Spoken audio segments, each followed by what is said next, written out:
The most unsettling superhero ever put on screen wasn't created by Marvel or DC. He was raised in a laboratory, never told he was loved, and given the power to destroy everything he touched. The Boys is a show that exists in this fascinating space between satire and genuine emotional storytelling. It takes everything you thought you knew about superheroes and flips it completely upside down. The premise sounds simple on the surface. What if the people with extraordinary powers were not the noble protectors we always imagined them to be? What if instead, they were deeply flawed, psychologically damaged, and in some cases genuinely monstrous? What comes out of that question is one of the richest, most layered television universes ever constructed. Let's start with something that gets overlooked surprisingly often. The show draws heavily from a comic book series that came out in 2006.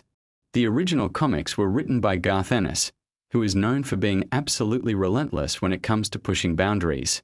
The television adaptation keeps the core spirit of that material alive, while also expanding and deepening certain storylines in ways that even fans of the comics found genuinely surprising. The showrunners made a deliberate choice early on to honor what made the source material so powerful, while also making it feel like something fresh and specifically designed for the world we live in right now. One of the most interesting things about the show's main villain, Homelander, is that his psychology is meticulously constructed.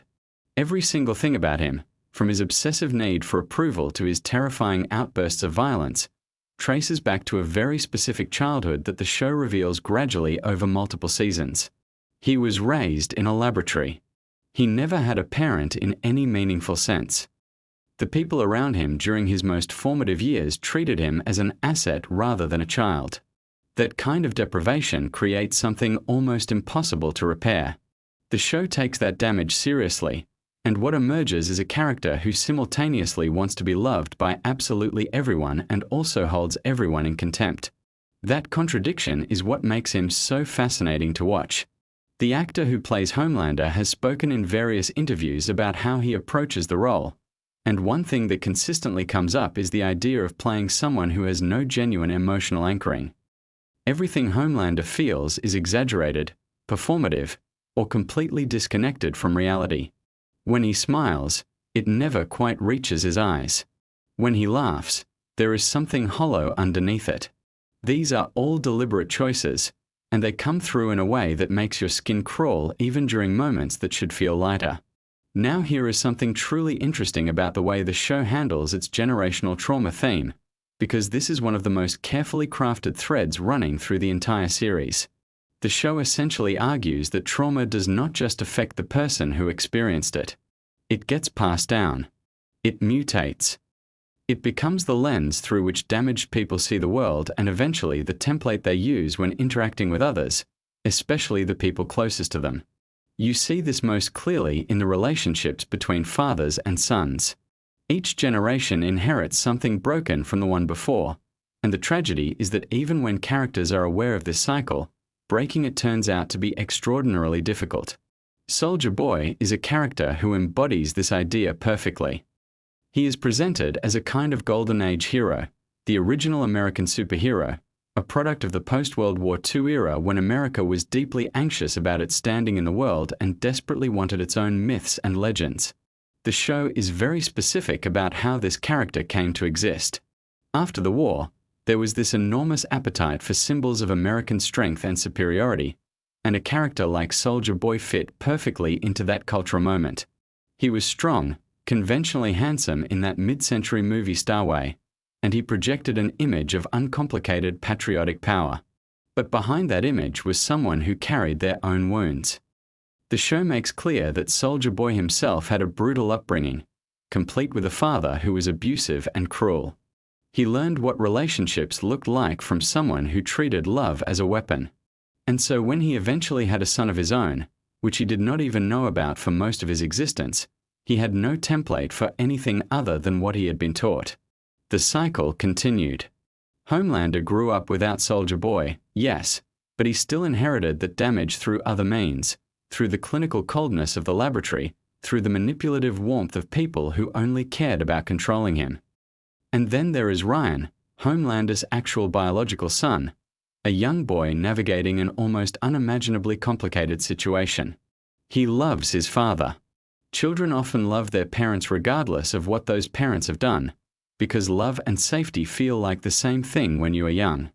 But Ryan is also perceptive enough to sense that something is deeply wrong. The show handles this character with real tenderness. He is not simply a prop in the larger story. He is a person trying to figure out who he is while surrounded by adults who all have their own agendas and their own damage. One of the most poignant things about Ryan's storyline in the later seasons is the moment when he discovers that things he believed to be true about his family were not true at all. When a child discovers that the story they were told about their own origins was a lie, something fundamental shifts inside them. The ground under their feet is no longer solid. This is something that real survivors of family dysfunction talk about all the time. The rewriting of your own history is sometimes more traumatic than the original wound, because it means you have to question not just what happened, but what you understood about your own life. Now let's talk about the broader world of the show, because one of its most brilliant achievements is the way it constructs the infrastructure of this universe. Vought International is not just a company. It is a stand-in for every massive corporation that has ever wrapped itself in idealistic language while pursuing fundamentally self-interested goals. The show understands that the most dangerous villains are not the ones who openly announce their cruelty. The most dangerous villains are the ones who have convinced themselves and everyone around them that they are actually the good guys. The character of Stan Edgar is one of the show's most sophisticated creations for exactly this reason. He is not loud. He is not theatrical. He does not give monologues about domination or victory. He is simply a man who understands how power works at a structural level, and he uses that understanding with cold precision. When he says that corporations are the true villains, more dangerous than any individual with superpowers, he is not being ironic. He genuinely believes this because he has spent decades operating within that system and watching it produce results that individual violence never could. There is a speech in the later season that captures something genuinely important about how systems of power perpetuate themselves. The argument goes something like this. You can remove a person from power. You can expose them. You can even destroy them. But the structure that made them powerful, the institutions, the money, the cultural mythology built around their image, that structure persists. It finds a new vessel. It adapts. This is not a cynical or hopeless observation. It is actually a call to think about change at a deeper level, to address the roots rather than just the visible branches. The science fiction elements of the show, particularly the substance called Compound V, are used to explore questions about pharmaceutical power, about what happens when profit and human experimentation intersect without sufficient oversight. The show draws explicit parallels to real historical atrocities, moments when human beings were treated as experimental subjects by institutions that had convinced themselves the ends justified the means. These are not comfortable parallels, and they are not meant to be. Friedrich Vought, the fictional scientist whose legacy haunts the entire show, is clearly modeled on the very real phenomenon of Nazi scientists who were recruited by the United States government after World War II through a program historically known as Operation Paperclip. The show does not shy away from what this means. If the foundation of your entire superhero industry was built on atrocity, if the very substance that creates these powerful beings was developed through the torture and murder of innocent people, then everything built on top of that foundation carries that weight. Every superhero in the show, whether they know it or not, is connected to that original violence. One of the recurring visual and thematic motifs of the show is the contrast between what things look like on the surface and what they actually are underneath. The Seven, the show's central superhero team, exists primarily as a marketing product. Their public appearances are managed by publicists. Their relationships are manufactured for media consumption. Their personalities are packaged and sold. The show draws this out in a way that feels uncomfortably familiar given how celebrity culture actually functions in the real world. Starlight is interesting precisely because she starts out genuinely believing in the mission. She grew up with authentic faith in superheroes as symbols of hope and protection. When she discovers what the reality of being a corporate superhero actually looks like, the disillusionment she experiences is written all over her face in every scene. She does not immediately become cynical. She does not flip into pure pragmatism. She struggles. She tries to reconcile what she believed with what she is learning. That struggle is one of the most human things in the show. Huey, her partner, has his own version of this journey.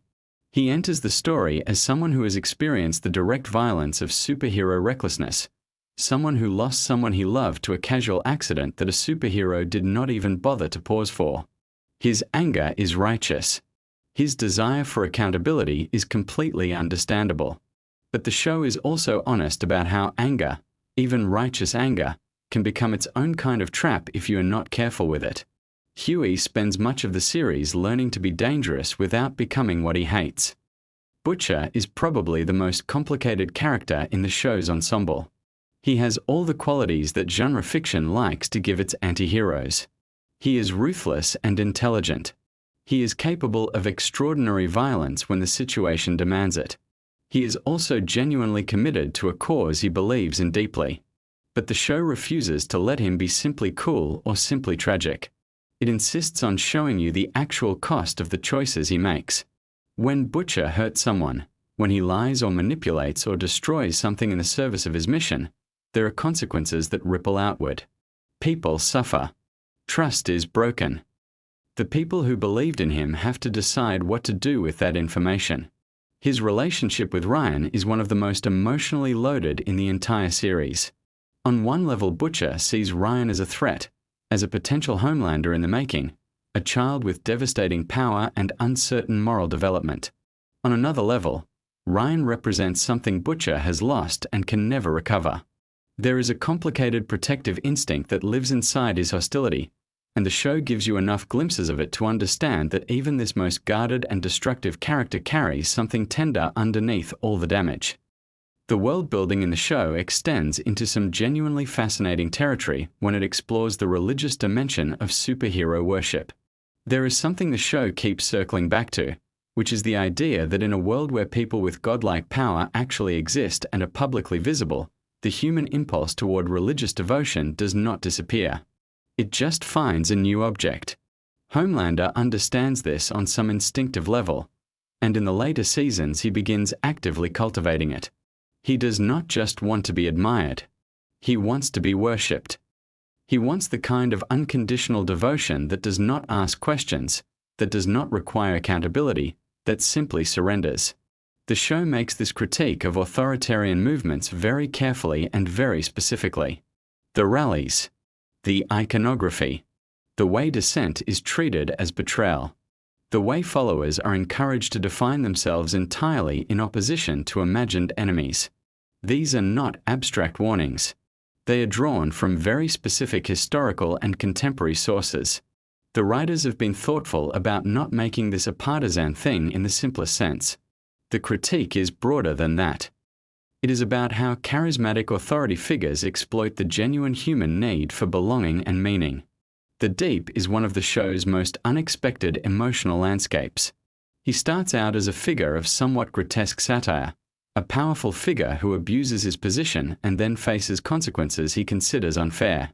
But somewhere along the way, the show found something genuinely pathetic and almost sympathetic in him. He is someone who has never developed any meaningful inner life. He defines himself entirely through status and through what others think of him. When that external validation is taken away, there is nothing underneath. No actual self to fall back on. His relationship with aquatic life becomes the one place where he experiences something close to genuine feeling, and the show plays this for dark comedy while also letting it be genuinely sad. Mother's Milk is the character who perhaps best represents the show's argument about how ordinary people find the courage to resist systems that feel too large and too powerful to challenge. He is not someone who wants to be a hero. He has a family he loves. He has a normal life that he wants to return to. But he also has a history with Vought that made turning away impossible. His commitment is not abstract. It is not ideological in the airy sense. It is personal and specific and rooted in actual loss. That is what makes him believable as someone who keeps going even when the situation seems completely hopeless. Frenchie and Kimiko as a pair explore something the show does surprisingly tenderly, which is the question of what a meaningful life looks like for people who have been shaped by violence. Kimiko was turned into a weapon. She did not choose her power. She did not choose the world she was pulled into. What she wants, with a clarity that cuts right through all the chaos around her, is something quiet. She wants connection. She wants a future that belongs to her rather than to the emergency she was drafted into. Whether or not she gets that future is something the show holds in careful suspension. The spin-off elements that the show has begun to develop point toward an even more elaborate universe, one that stretches back through decades of American history. The idea of exploring the origins of Vought in the post-war period, of seeing how the superhero mythology was constructed from the ground up during the Cold War era of anxiety and ambition, is genuinely exciting from a storytelling perspective. The show has always been interested in history, in how the present is shaped by things that happened before any of the current characters were born. Expanding backward into that territory gives the mythology more texture and more weight. One of the most technically impressive things about the show is how it manages tonal shifts. In a single episode, you can move from something absolutely grotesque and shocking to something quietly heartbreaking to something genuinely funny and then back again. This should not work. Shows that try to cover that much tonal ground usually end up feeling incoherent or manipulative. But the writing and direction maintain such clear control of the emotional logic that each shift feels earned rather than jarring. You understand why this moment follows that moment even when the surface texture feels completely different. The music choices throughout the series deserve their own mention. There is a particular joy in how the show places classic rock and pop songs in completely unexpected contexts, letting the familiar sounds of beloved music become strange and sometimes sinister when attached to images that recontextualize them entirely. This is a technique with a long history in film and television, but the show uses it with particular wit and precision. As you drift towards sleep, carry with you the idea at the heart of all of this storytelling. Power does not corrupt in a simple mechanical way. What power does is reveal. It takes what is already inside a person and removes the normal social pressures that keep it hidden. The kindness that a genuinely kind person carries comes out more freely when they have power. The cruelty that a cruel person has been managing comes out too.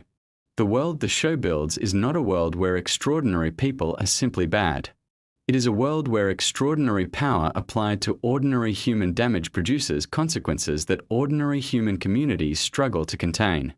The most hopeful thing about it is that even in that world, people keep trying. They keep reaching toward each other. They keep believing that something better is possible. And that, in the end, is worth dreaming about.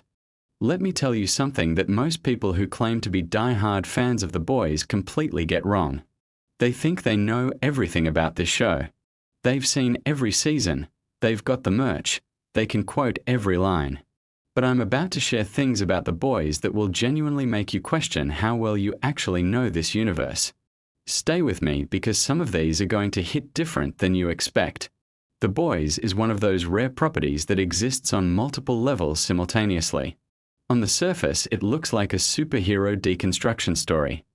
But underneath that, there's a decades-long journey that started in a completely different medium, shaped by real-world frustrations, industry chaos, and creative decisions that nearly never happened.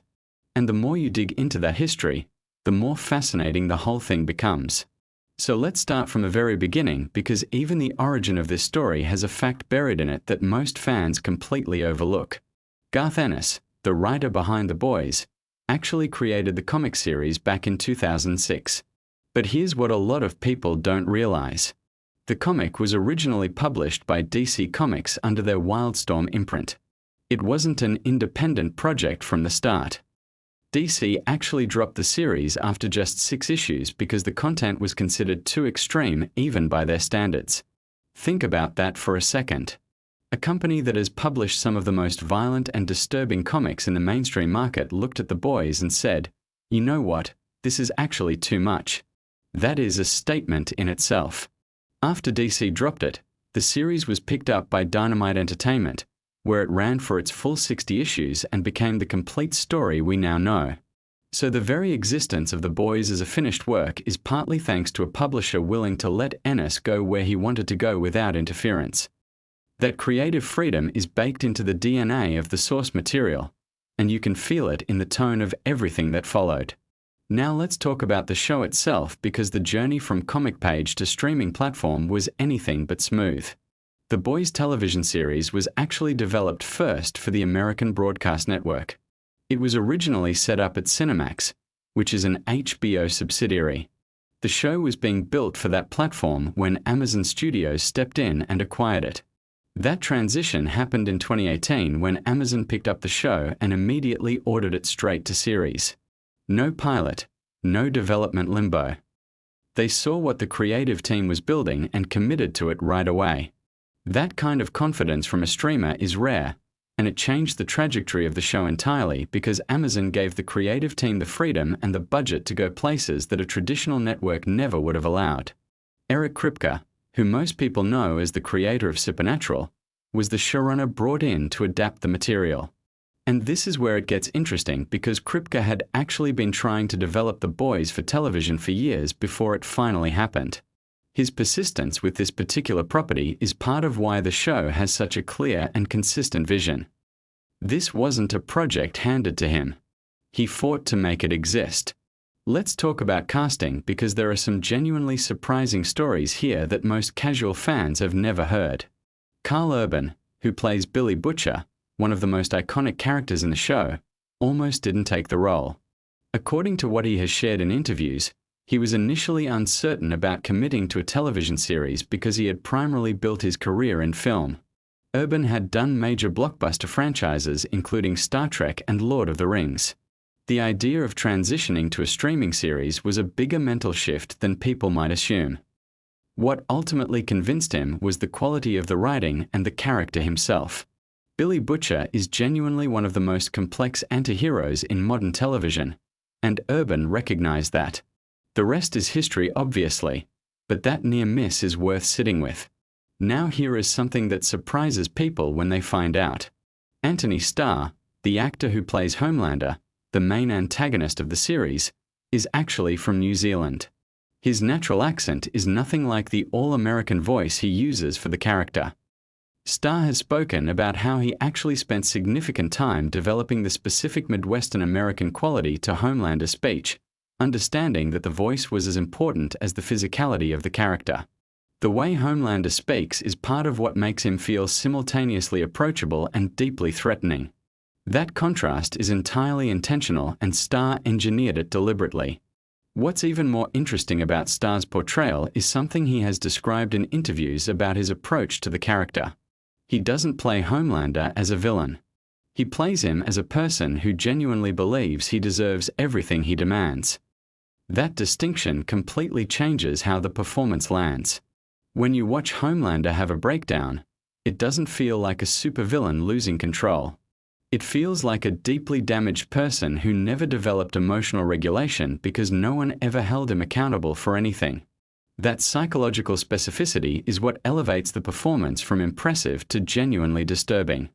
Let's keep going, because we are just getting started, and the production side of this show has details that are absolutely wild. The cape and costume design for the Seven, the show's superhero team, went through extensive development processes that most viewers never think about. Each costume was designed to simultaneously feel like a genuine superhero outfit and also carry an element of corporate branding. The design team actually studied real-world sports team uniforms and celebrity branding campaigns when developing the looks for the Seven, because within the world of the show, these are essentially brand ambassadors as much as they are heroes. Every detail, including the colors, the materials, and the logo placement, was informed by marketing research. That level of world-building detail in the costume department is genuinely impressive. Here's something wild about the production that actually affects how you watch the show. The flying sequences for Homelander were among the most technically challenging shots in the series. The production team used a combination of practical wire work, green screen technology, and digital effects that have evolved significantly across the seasons. In the earlier episodes, the team was still developing the methodology, and there are subtle differences in how flight looks compared to the later seasons. Once you know this, You start noticing the visual refinements as the show progressed. Now let's shift to something that gets into the deeper meaning of the show, because this is where it genuinely gets fascinating. Eric Kripke has been remarkably transparent in interviews about the political and social commentary embedded throughout The Boys. The show uses superheroes as a stand-in for unchecked corporate power, celebrity culture, and the gap between public image and private behavior. Kripke has specifically discussed how Vought International, the corporation that controls the Seven and essentially owns the superhero narrative in the show's world, was modeled after real media and entertainment corporations. The idea was to examine what happens when the entities that are supposed to protect people are more invested in protecting their own brand and revenue streams than in actually doing right by the public. What makes this commentary so effective is that it doesn't preach. The show trusts the audience to draw their own conclusions. The satirical elements are embedded in the story rather than delivered as lectures, and that's a delicate balance to maintain across multiple seasons and dozens of episodes. Now here is a fact that blows people's minds when they find out about it. The show has an internal Bible, a detailed document that outlines the world's rules, the history of Compound V, the corporate structure of Vought, and the backstories of every major superhero in the universe. This document is reportedly extraordinarily detailed, running to hundreds of pages. Kripke and the writers' room worked on this before a single episode was filmed because they understood that the satirical world they were building needed internal consistency to land its punches effectively. When a show's universe feels real, the commentary embedded in it hits harder. That investment in world building paid off. Let's talk about Compound V for a second, because the show's mythology around how people become superheroes is actually one of its most clever inversions of the genre. In most superhero stories, powers are either innate, the result of accident, or achieved through extraordinary circumstances. In the Boys universe, Compound V is a manufactured product. It's a drug. And the implications of that distinction ripple through everything. Superpowers become something that can be created, sold, weaponized, and controlled by whoever holds the patent. Vought doesn't just manage superheroes. They manufacture them, which means every superhero in this world is also a product. That's not just dark. It's genuinely unsettling in a way that feels uncomfortably relevant to conversations about pharmaceutical influence and corporate ownership of biological processes. The show has leaned into this mythology more deeply in each season, expanding the lore around Compound V and exploring what it means that something presented to the public as miraculous and natural is actually a corporate invention with a very specific and troubling history. Now let's get into some behind-the-scenes facts that are a little more personal and surprising.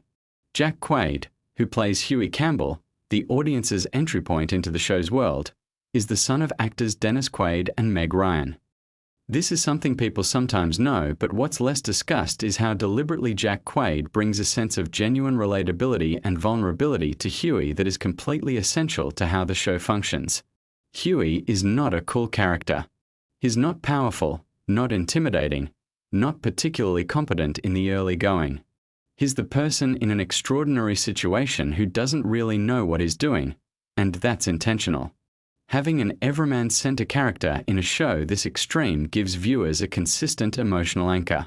Quaid's ability to make that character feel authentic rather than simply naive is underappreciated. There's also something worth noting about the dynamic between Jack Quaid and Carl Urban on set, which both actors have spoken about positively. Their characters have a fundamentally difficult relationship, full of tension and conflict, but the two actors developed a genuine working rapport that helps sell the complicated dynamic between Butcher and Huey. Sometimes the best on-screen chemistry comes from off-screen professional respect, and that appears to be exactly what happened here. Let's talk about Erin Moriarty, who plays Annie January, also known as Starlight. Her arc across the series is one of the most emotionally substantial journeys in the whole show. But here's something about her character's development that speaks to how the writers approach their source material. In the original comic, Annie's character goes through extremely dark material that Moriarty and the showrunners chose to handle very differently in the adaptation. The television version of Starlight is more fully developed as a complete person with agency and a genuine moral perspective. The show took what was in the source material and built something more nuanced around it, which is a choice that not all adaptations make successfully. The fact that Starlight feels like one of the most grounded and real characters in a show full of extreme personalities is a testament to both the writing and Moriarty's performance. Now I want to spend a moment on Tomer Capone, who plays Frenchie, because his background is fascinating.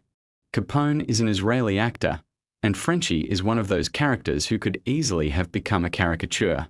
The European accent, the eccentric personality, the particular set of skills. In lesser hands with lesser writing, it could have been a one-note character. Instead, Frenchie is consistently one of the most emotionally affecting characters in the show. Capone brings a warmth and a genuine humanity to scenes that balance the show's more brutal elements. His chemistry with Karen Fukuhara, who plays Kimiko, created one of the most beloved relationships in the entire series. Speaking of Fukuhara, here's something genuinely impressive about her work on the show. Kimiko is a character who does not speak for much of the series. She communicates through expression, physicality, and eventually sign language.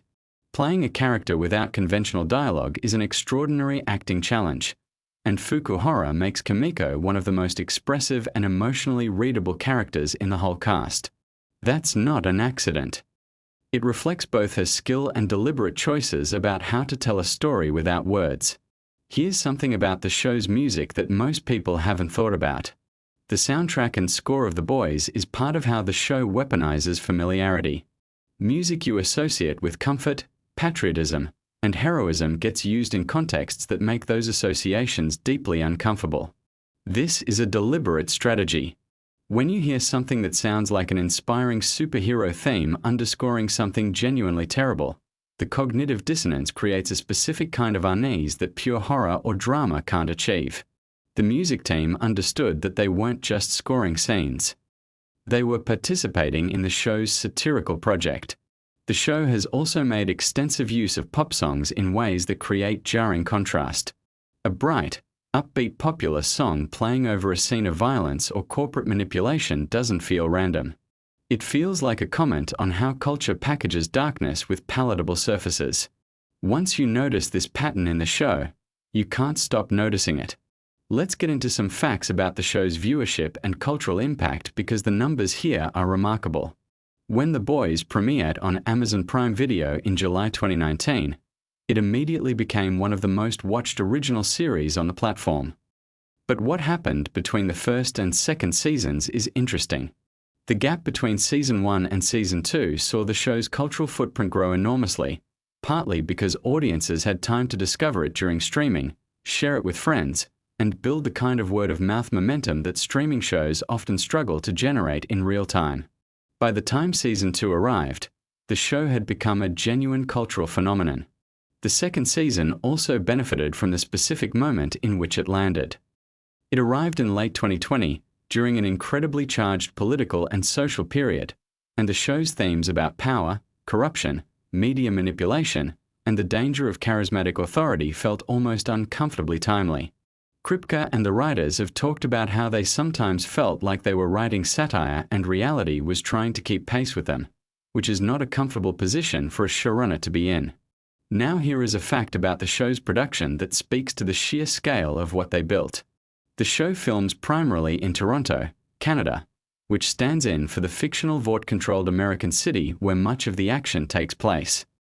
The production design team does extraordinary work making Toronto look and feel like an American corporate environment, but there are subtle moments where the Canadian setting peeks through if you know what to look for.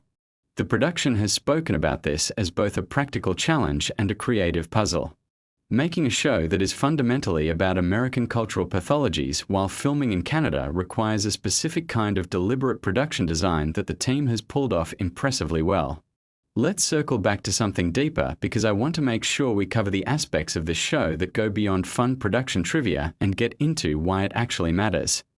The Boys is genuinely unique in how it handles the question of power and accountability.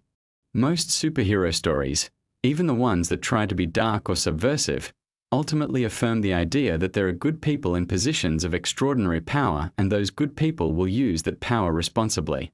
The Boys rejects this premise almost entirely.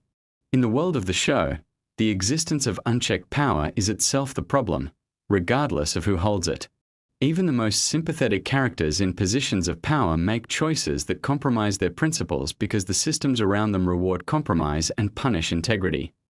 This is a genuinely radical position for a mainstream entertainment property to take and hold consistently across multiple seasons. It's one of the reasons the show generates the kind of passionate engagement it does. It's not just entertaining. It's making an argument. And whether you agree with that argument or not, the clarity of the show's moral vision is part of what makes it so compelling. Here is a behind-the-scenes fact that might genuinely surprise you.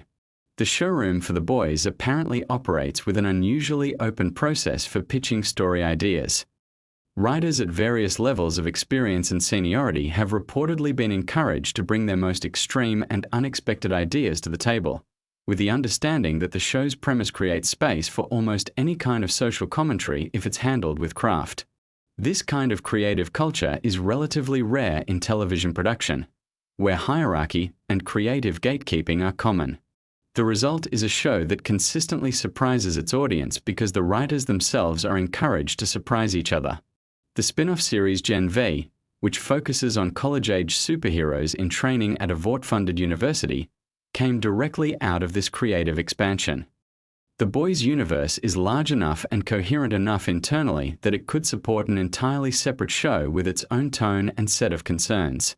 Gen V leaned more heavily into horror and the specific anxieties of younger generations navigating a world shaped by forces beyond their control, and it worked because the world-building foundation was solid enough to support it.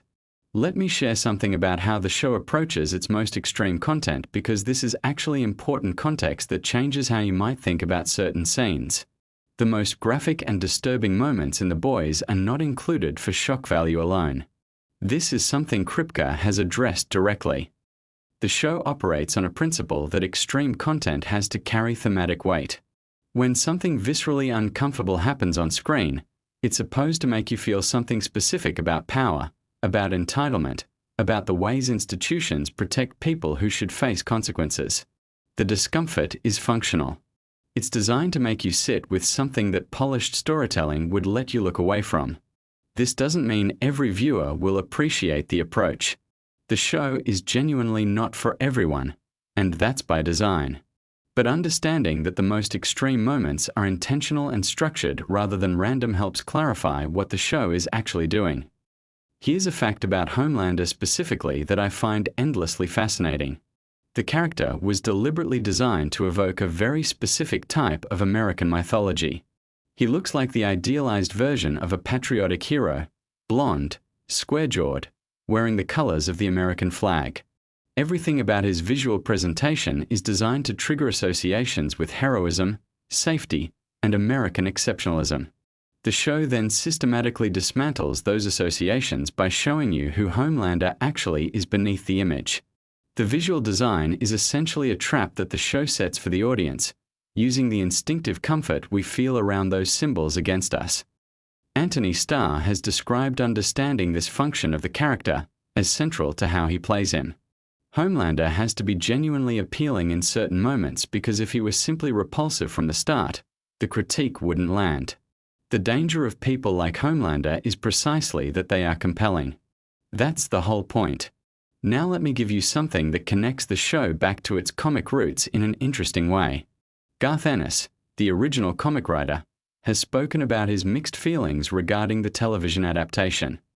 He has been generally positive about the show's existence and its success, but he has also noted that the television version makes different choices than he would have made, particularly in terms of which characters receive sympathetic treatment and which storylines get expanded or compressed.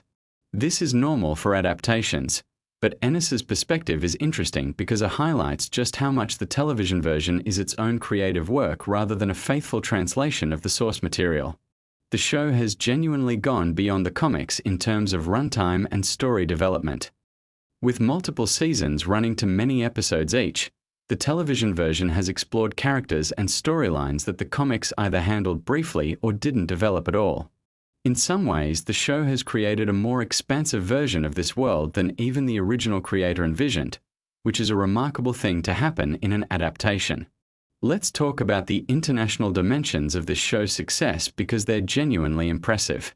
The Boys became one of the first Amazon original series to achieve truly global viewership numbers that competed with the largest streaming hits from any platform.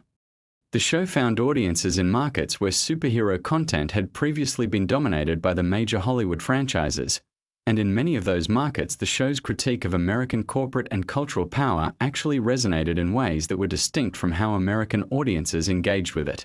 Watching a show that deconstructs American cultural mythology from outside that culture hits differently, and that international engagement says something meaningful about the show's reach. Here is one more production fact that I think deserves attention. The stunt work on The Boys is extraordinary and largely underappreciated. The show features incredibly complex action sequences that involve practical stunt work combined with digital enhancement, and the stunt performers who execute these sequences operate under extraordinary pressure given the show's visual demands. Several of the show's regular cast members have done significant amounts of their own stunt work in order to maintain the visual continuity of action sequences. Carl Urban in particular has spoken about the physical demands of playing Butcher across multiple seasons, and how the action sequences have evolved in complexity as the show's budget and ambitions have grown. The fight choreography also carries thematic meaning in the show. The way the boys fight compared to the way the Seven operate in combat reflects the power imbalance at the core of the show's premise. Normal humans against superhumans require completely different tactical approaches, and the choreography team developed a specific language for how each group fights that reinforces the show's underlying dynamics. Now here's something to consider as we come toward the end of this, and it connects everything we've been talking about. The Boys works because it takes its premise completely seriously. It doesn't wink at the audience. It doesn't soften its most uncomfortable implications. It commits to the internal logic of a world where corporate power has captured the function of heroism itself and asks what that world actually looks like for the people living in it. And the answer it gives is messy, painful, frequently darkly funny, and ultimately more honest than the polished fantasy of most superhero entertainment. The facts we've covered today, from the comic's troubled origins to the casting near misses, from the deliberate costume design to the thematic architecture of the score, from the political timing of the show's biggest seasons to the psychological specificity of the performances, all of these details point toward the same conclusion.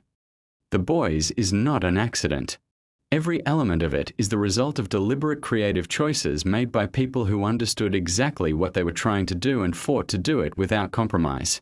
That's what separates it from shows that simply try to be edgy or provocative. Edge without purpose is just noise. The Boys has always known what it's saying and why it needs to say it that way. That's why years after its premiere, it still generates conversation, debate, and passionate engagement from its audience. It earns that engagement by respecting the audience enough to never simplify its own argument. So the next time you watch an episode and something makes you deeply uncomfortable, sit with that feeling instead of immediately reaching for the remote. The discomfort is the point. The show is doing exactly what it set out to do. And knowing the history and intention behind it doesn't make it less impactful. It actually makes it more. If you've made it this far and there's a fact in here that genuinely surprised you or changed how you think about the show, drop it in the comments. I want to know which one hit different for you. And if you want more deep dives like this one into the shows and properties that actually have layers worth exploring, make sure you're subscribed because there is a lot more coming. See you in the next one. What if I told you that one of the most violent, disturbing, and brutally honest shows on television right now started as something nobody in Hollywood wanted to touch? The Boys has become a cultural phenomenon, a show that makes people uncomfortable in the best possible way, and today we are going deep on facts, secrets, and behind-the-scenes details about this series that most fans have absolutely no idea about. Whether you have watched every single episode 3 times or you just discovered the show last week, I guarantee there is something in this video that is going to completely change the way you look at The Boys. Stick around because we are saving the most shocking revelation for the very end, and trust me, you do not want to miss it. Let us start at the very beginning, and I mean the actual beginning, long before any cameras were rolling or any casting decisions were made. The Boys is based on a comic book series written by Garth Ennis and illustrated by Derek Robertson. The comics were published by Wildstorm initially, starting back in 2006, And what is genuinely fascinating is that even the comic book publisher eventually got cold feet about how far the content was going. DC Comics, which owned Wildstorm at the time, actually cancelled the series after just 6 issues because the material was considered too extreme and too offensive even by comic book standards. Think about that for a second. A comic book series got dropped because it was too wild, and that same story eventually became one of Amazon Prime Video's most watched shows of all time. The series was then picked up by Dynamite Entertainment, which allowed Ennis to continue telling the story exactly the way he intended, with 0 restrictions. That creative freedom carried over in spirit when the show was eventually developed for television. Now here is where things get really interesting from a behind-the-scenes perspective. The television adaptation of The Boys was not always going to be on Amazon. The project bounced around Hollywood for years, and multiple networks and streaming platforms passed on it. The show was initially developed at Cinemax, which is where it actually got its first real traction. Seth Rogen and Evan Goldberg were brought on as executive producers, and they worked alongside showrunner Eric Kripke to shape what the series would eventually become. Eric Kripke, by the way, is the same creator behind Supernatural, which ran for an absolutely massive 15 seasons on the CW. When Cinemax passed on moving forward with the project, Amazon stepped in and picked it up, and the rest, as they say, is history. What is remarkable about this is that Amazon was not known at that point for edgy, violent, mature content in quite the same way. Taking on The Boys was genuinely a bold move for the platform. Eric Kripke has spoken in various interviews about his approach to adapting the source material, and one of the most interesting things he has discussed is how deliberately he and his writing team chose to diverge from the comics. The comics are extraordinarily graphic, and while the show is certainly not shy about violence or adult content, Kripke made a conscious choice to give the characters more emotional depth and more genuine humanity than they have in their printed counterparts. Billy Butcher in the comics, for example, is significantly darker and more morally compromised than the version we see Carl Urban bringing to life on screen. Television Butcher still has a code, still has some kind of internal moral compass even if it is bent and damaged. Comic Butcher operates in a much colder, more ruthless base. This was an intentional creative decision because Kripke understood that for a television audience investing potentially years of their lives into a story, they needed characters they could actually care about, even when those characters were doing terrible things. Speaking of Carl Urban, let us talk about the casting process for a moment because it is genuinely fascinating. Carl Urban is a New Zealand actor who had built an impressive career in major Hollywood franchises before The Boys.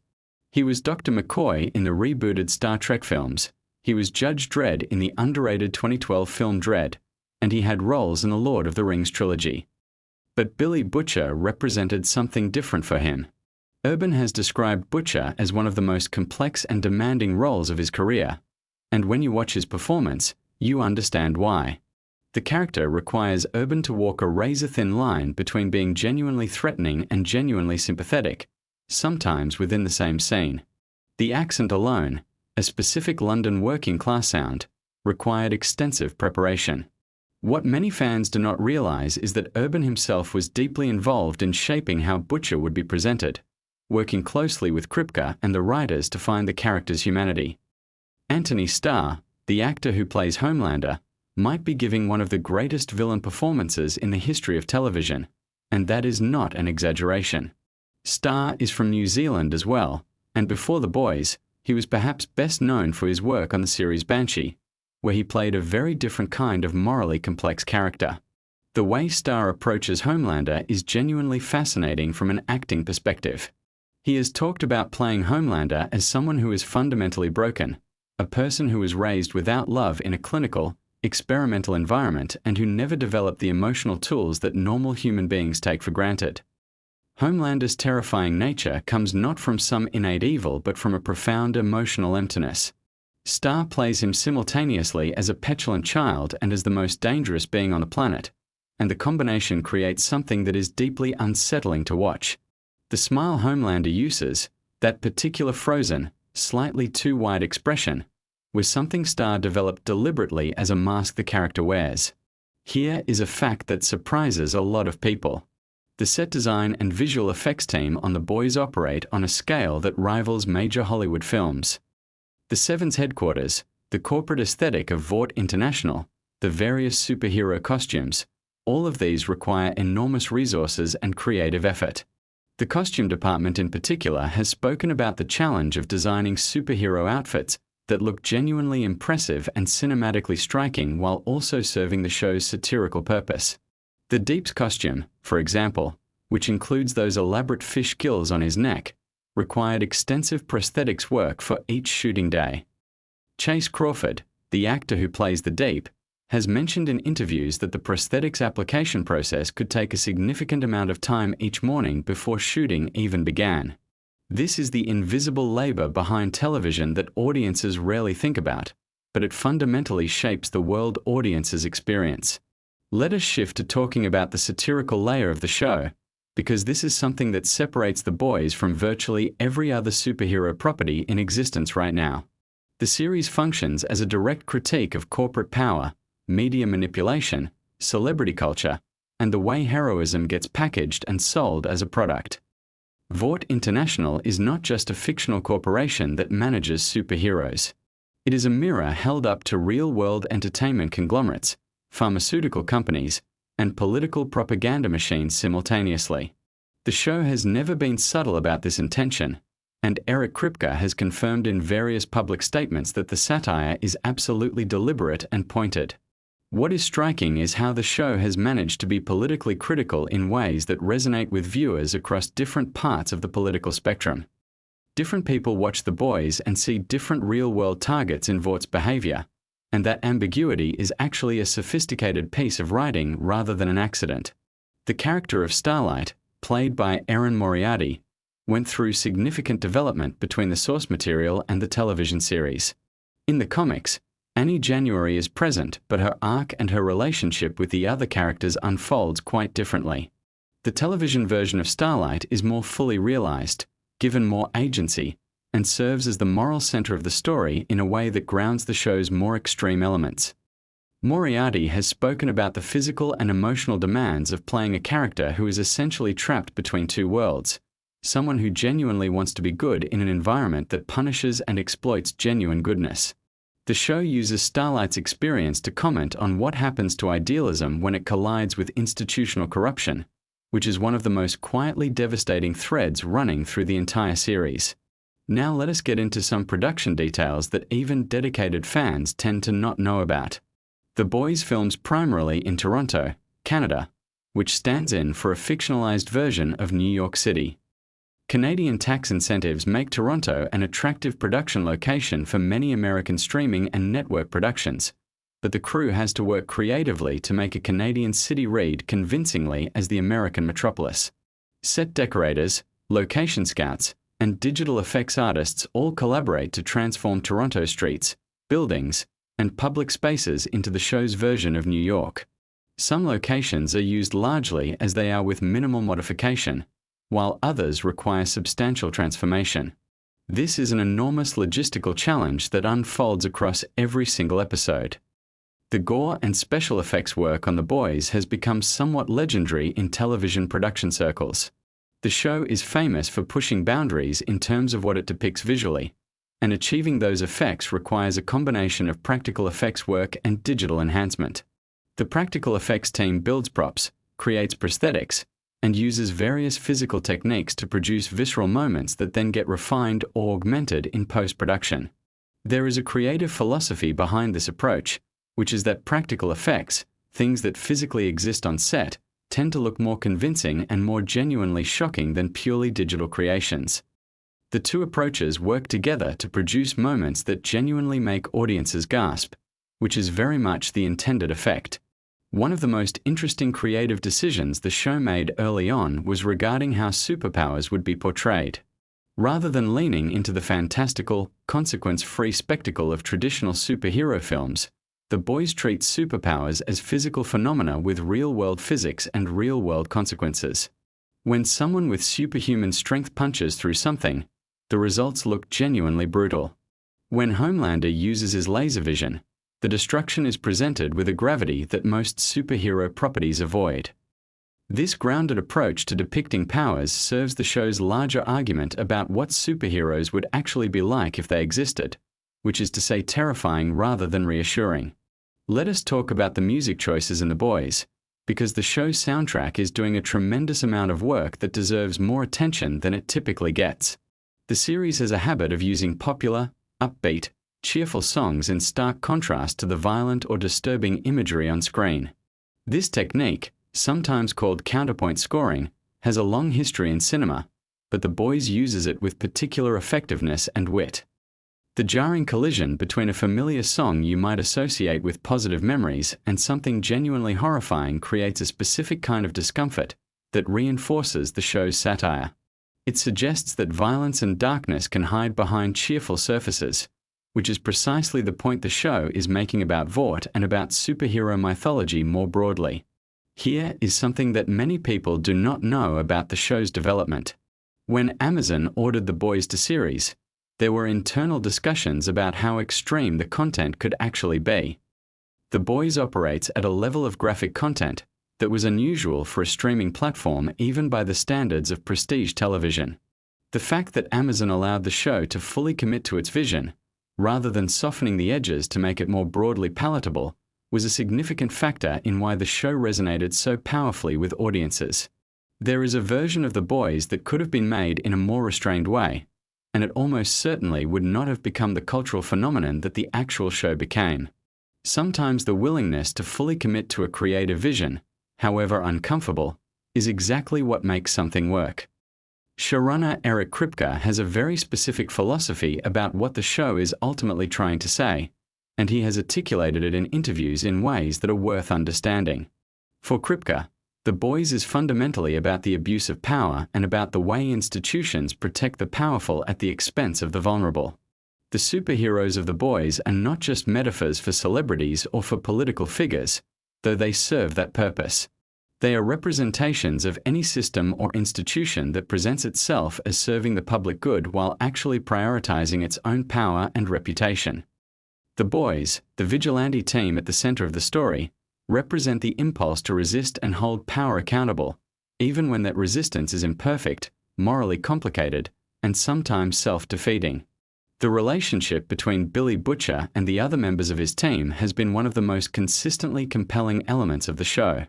Mother's Milk, played by Laz Alonso, provides a counterbalance to Butcher's more extreme impulses and serves as the group's conscience in practical terms.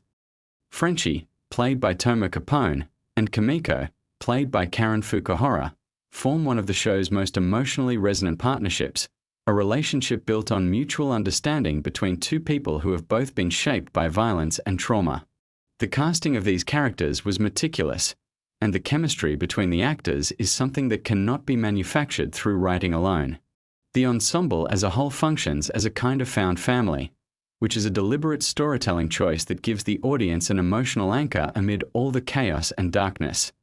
Karen Fukuhara's portrayal of Kimiko is particularly noteworthy because the character does not speak for a significant portion of the series, communicating instead through physical performance, expression, and body language.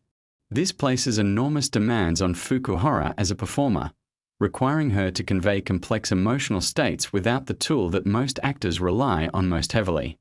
Fukuhara has spoken about working with a choreographer and movement coach to develop Kimiko's specific physical vocabulary, the way she moves, holds herself, and expresses emotion through her body. The result is a character who feels completely coherent and emotionally legible despite the absence of dialogue, which is a remarkable acting achievement. Now, something that genuinely surprises many fans when they learn it. The Boys has been deliberately engineered to generate conversation and controversy, not accidentally but as a strategic creative and marketing philosophy. Eric Kripke and his team understand that a show this satirically pointed and this willing to be provocative will naturally generate debate, and they have spoken about embracing that dynamic rather than trying to manage or minimize it. When episodes drop and social media erupts with reactions, arguments, and discussions, that engagement serves the show's visibility on the platform and in the cultural conversation. The controversy is part of the product in a very intentional way, which is itself a kind of meta-commentary on how media properties manufacture attention in the modern landscape. Let us talk for a moment about Soldier Boy, played by Jensen Ackles, who was introduced in later seasons. The casting of Jensen Ackles was enormously significant for reasons beyond just his talent as an actor. Ackles spent 15 seasons playing Dean Winchester on Supernatural, the show that Eric Kripke created before The Boys. Bringing Ackles into The Boys was a reunion of sorts, and it was also a piece of very deliberate casting in terms of audience psychology. Ackles built a massive, devoted fan base through Supernatural, and those fans brought enormous enthusiasm to his appearance in The Boys. Within the narrative of the show, Soldier Boy represents a different era of manufactured heroism, a character who embodies mid-20th century American mythology in ways that are both nostalgic and deeply uncomfortable. Ackles committed to the role with the same total investment he brought to his years on Supernatural. The show's depiction of media manipulation and the 24-hour news cycle deserve specific attention because it is one of the more prescient elements of the series. The fictional Vought News network, which serves as the show's stand-in for partisan cable news operations, captures something true and troubling about how information gets weaponized in the modern media environment. The scenes involving VNN are often written in ways that are uncomfortably close to actual media rhetoric and techniques, which is part of what makes them land with such force. Writers' rooms for shows like The Boys employ people who study media, politics, and culture with genuine academic seriousness, and the show's portrayal of media manipulation reflects that research. Here is a detail about the show that connects to its production philosophy in an interesting way. The Boys does not use laugh tracks, obviously, but it also deliberately avoids the visual language of traditional superhero films. The cinematography is darker, more naturalistic, and less polished than what you would see in a Marvel or DC film. This is a deliberate aesthetic choice designed to signal to the audience that they are in different territory. When superhero films use bright, saturated colors and sweeping orchestral scores, they are communicating something about the nature of heroism, that it is grand and clean and elevated. The Boys uses grittier visual textures and a more grounded aesthetic to communicate the opposite, that power is messy and dark and compromised.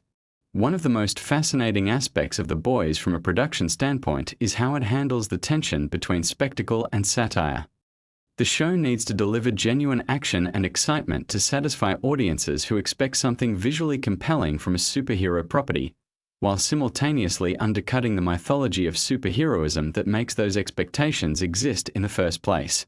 This is a genuinely difficult balance to strike, and the fact that the show manages it as successfully as it does speaks to the quality of the creative team. Action sequences in The Boys are staged to be exciting and visually impressive, but they almost always contain an element that deflates or complicates the heroic framing, some detail that reminds you these are not the good guys you are supposed to be cheering for.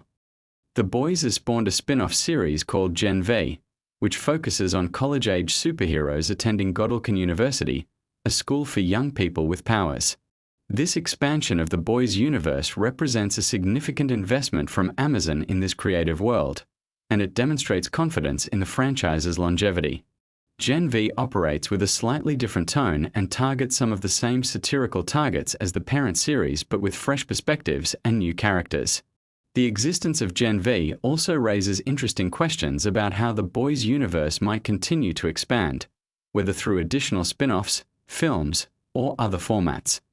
Something worth discussing is the global resonance the show has found.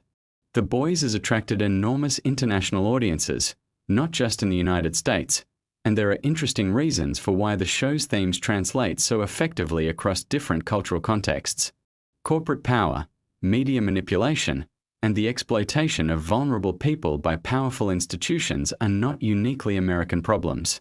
These are universal experiences, and The Boys speaks to them in ways that resonate regardless of where you happen to be watching from. The show has topped streaming charts in multiple countries, which reflects this universality. The writing room for The Boys has always included writers from diverse backgrounds, and Eric Kripke has spoken about the intentionality behind building a writer's room that brings multiple perspectives to the table. This diversity of experience and viewpoint is reflected in the show's ability to critique power from multiple angles simultaneously.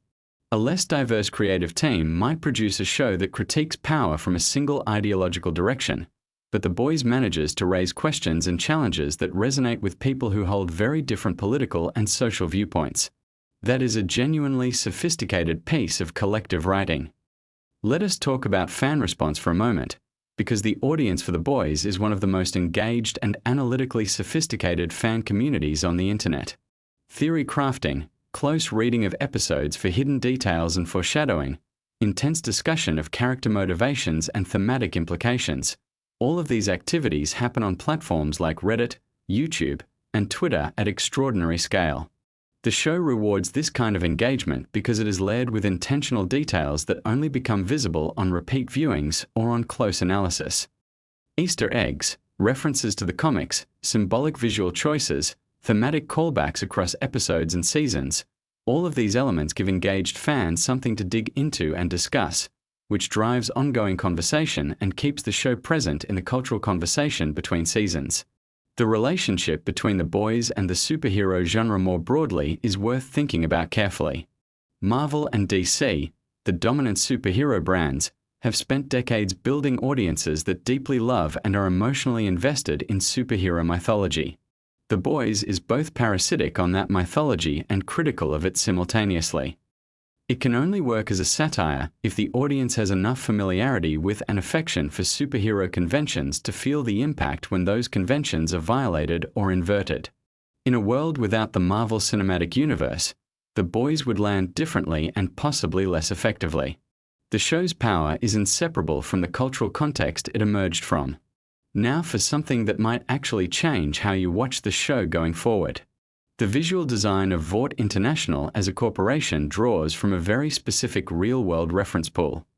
The aesthetics of Vaught's branding, marketing materials, and corporate culture are modeled on actual major entertainment corporations, pharmaceutical companies, and consumer brands.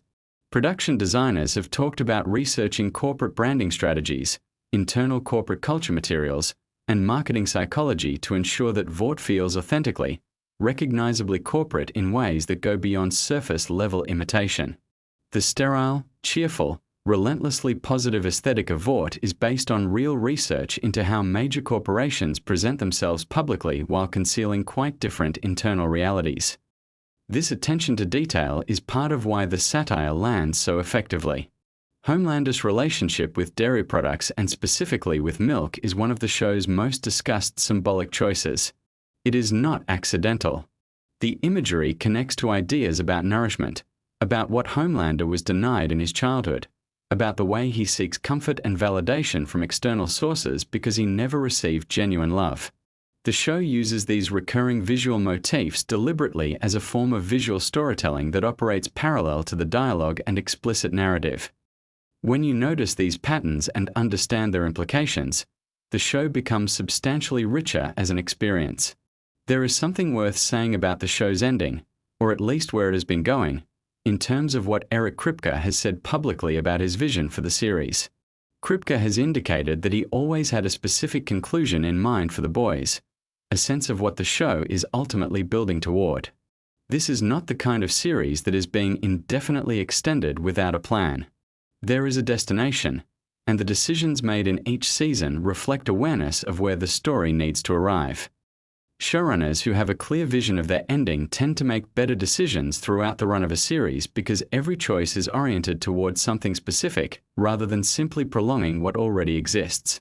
The cultural impact of The Boys extends beyond the show itself into broader conversations about the superhero genre, about corporate power, and about American mythology. Critics and academics have written about the show in ways that treat it as a genuinely significant cultural document, not just as entertainment. There are arguments to be made that The Boys is the most important superhero text of this current era precisely because it refuses to accept the terms of superhero mythology and insists instead on interrogating them. In a media landscape saturated with superhero content, a show that questions the very foundations of that genre and finds something troubling beneath the surface is doing genuinely valuable cultural work. One last thing that deserves attention before we wrap this up. The Boys has maintained creative consistency across multiple seasons in a way that is actually quite rare for a long-running television series. Many shows lose their edge, soften their critique, or drift away from their original vision as they become more successful and therefore have more to lose. The Boys has largely avoided this trap, continuing to push harder and go further as the series has progressed rather than retreating to safer ground. This is a reflection of the creative team's commitment to the show's original purpose and also of Amazon's continued willingness to support that vision. Not every streaming platform would allow a show this provocative to operate with this much creative freedom for this many seasons. So there you have it. The Boys is a show built on creative defiance, from a comic too extreme for its original publisher, to a television pitch that bounced around Hollywood for years before finding a home, to a series that has consistently refused to make itself more comfortable or more palatable to avoid controversy. The facts and details behind this show reveal a creative enterprise that is far more intentional, far more sophisticated, and far more carefully constructed than it might appear on the surface.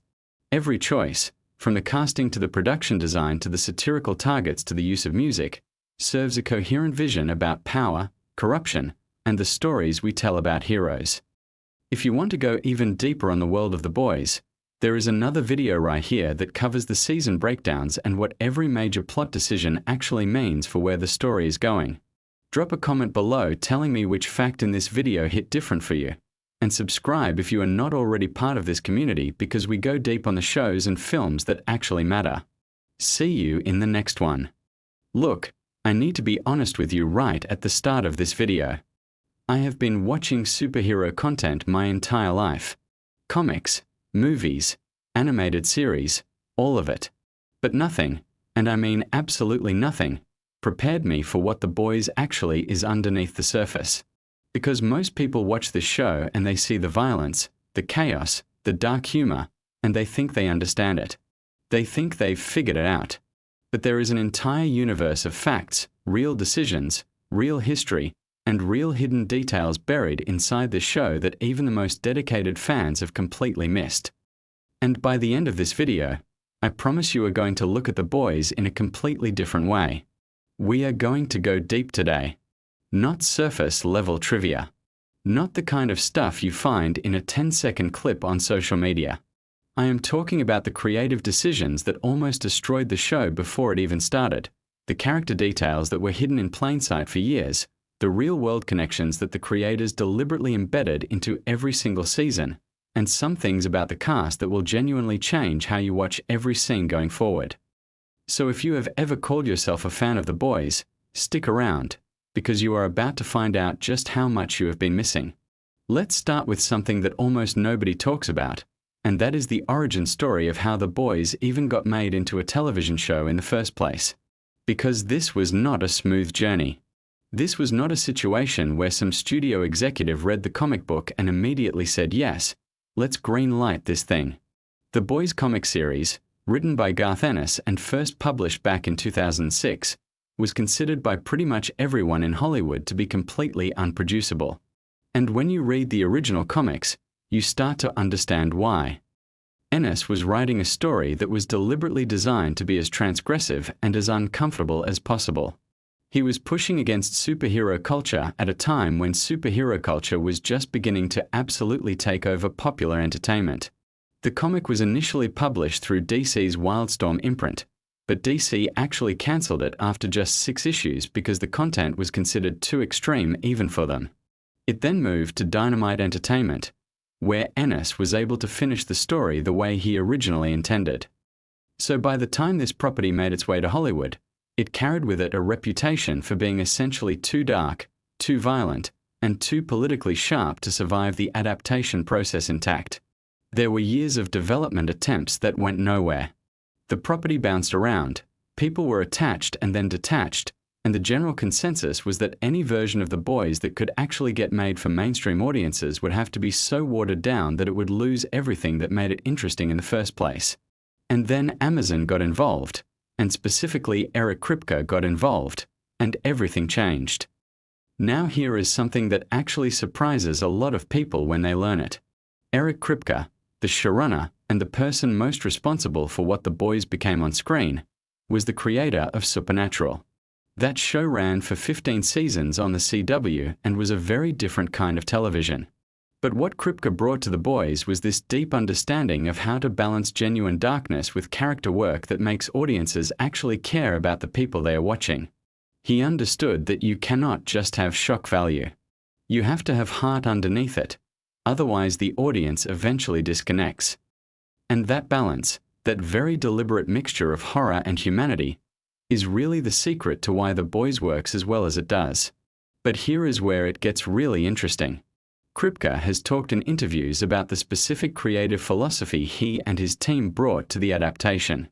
They were not trying to faithfully reproduce every element of the comic book. In fact, some of the most beloved elements of the television show, some of the characters you have come to care about the most, are significantly different from their comic counterparts or were created entirely for the screen. And this was a deliberate choice. Kripke understood that what worked on the page in 2006 needed to be translated for an audience watching in a completely different cultural moment. The targets of the satire needed to evolve. The emotional stories needed to be deepened. And certain characters needed to be fundamentally reimagined to carry the weight the show required. Let's talk about Homelander, because you cannot talk about The Boys without talking about Homelander. Anthony Starr's performance as this character has been called one of the best villain portrayals in the history of television, and that is not hyperbole. But here is something fascinating about how that character was constructed. Starr has spoken about the approach he took to Homelander, and it is deeply rooted in a psychological framework of trauma and abandonment. The choices he makes in every single scene are built on this foundation of a person who was essentially raised without love, without genuine human connection, treated as an asset rather than a child. And Starr plays this not as a monster, but as a broken person whose brokenness manifests in truly terrifying ways. What makes this even more interesting is that Anthony Starr is from New Zealand. He is not American. And Homelander is perhaps the most aggressively American character imaginable, wrapped in a flag, the embodiment of a certain kind of nationalist mythology. The fact that this character is being played by someone who grew up outside of American culture actually gives Starr a unique perspective on what he is portraying. He can see the archetype from the outside in a way that perhaps an American actor might not. He has talked about studying the specific kind of performative patriotism and the hollow heroism that Homelander represents, and bringing that studied understanding to every scene. It is a performance built on observation and analysis as much as instinct. And then there is the relationship between Homelander and Stormfront in Season 2, which was one of the most deliberately provocative storytelling choices the show has ever made. The decision to frame that relationship as a kind of toxic romance between two characters who represent very specific and very dangerous ideological positions was not accidental. The writers were drawing direct parallels to the way extremist ideologies can be packaged attractively, how they can be made to seem exciting and even romantic before revealing their true nature. That is a specific, intentional message embedded in the narrative, and the fact that most casual viewers experienced it primarily as a dramatic storyline rather than as explicit political commentary is actually a testament to how skillfully it was executed. Now let's talk about Karl Urban and Billy Butcher, because this is a character with some genuinely surprising real-world dimensions. Urban, who is also from New Zealand by the way, which means both Homelander and Butcher are being played by New Zealanders, has spoken about the physical and emotional demands of playing this character. Butcher is written as this relentlessly driven, almost self-destructive force of nature, and Urban has talked about leaning into the working-class British identity of the character as a way to access the chip on his shoulder, the class resentment, and the sense of being an outsider within every system he operates in. But here is something that many fans do not know. The Butcher of the television show is actually a significantly more sympathetic character than the Butcher of the original comic books. In Ennis's original vision, Butcher is far more ruthless and far more morally compromised. The television version gives him a backstory and an emotional wound, specifically around his wife Becca and what happened to her, that makes him understandable and even pitiable in ways the comic version never really was. This was a very conscious decision by the writers to make sure audiences had someone to root for, or at least someone to feel complicated things about, as they navigated a show where almost everyone is deeply flawed. The Becca storyline itself is actually an invention of the television show that has no direct equivalent in the comics. and it fundamentally changes the emotional architecture of everything Butcher does throughout the series. His motivation is not just abstract revenge against Vought and against the Supes. It is deeply personal, and it is driven by love and loss in a way that grounds all of his extreme behavior in something recognizably human. That was a smart piece of writing because it gives the audience an emotional anchor in a show that could easily become overwhelming in its darkness without one. Let's shift to Erin Moriarty and Annie January, also known as Starlight, because her arc across the seasons contains some fascinating real-world dimensions that do not get talked about enough. Moriarty has spoken extensively about the emotional and physical demands of playing a character who is constantly navigating between her authentic self and the performance that Vought demands of her. That tension between authenticity and corporate image management is one of the core themes of the show, and it maps very directly onto real conversations happening in entertainment, in social media culture, and in celebrity culture more broadly.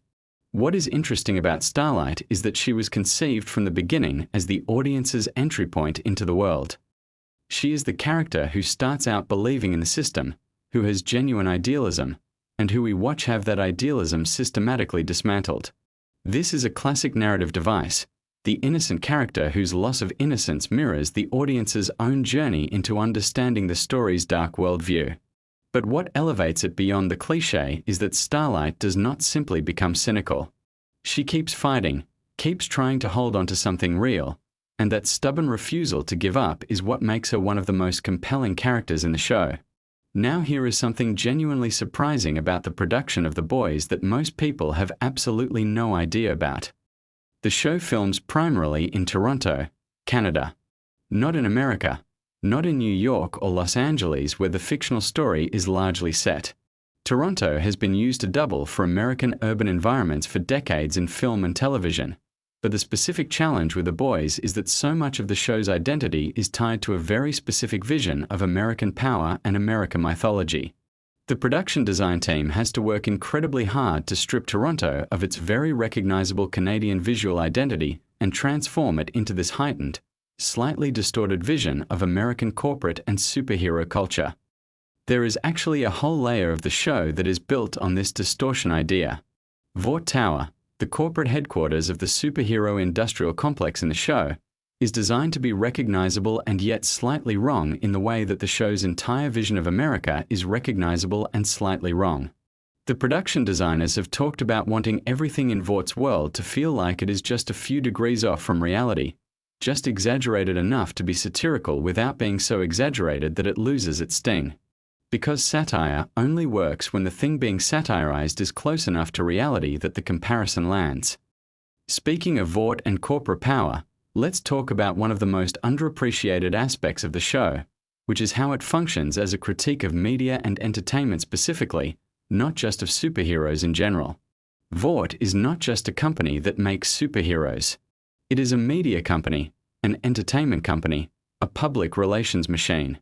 And the show is absolutely saturated with commentary about how media shapes perception, how stories can be manufactured and weaponized, how the line between heroism and marketing has essentially ceased to exist.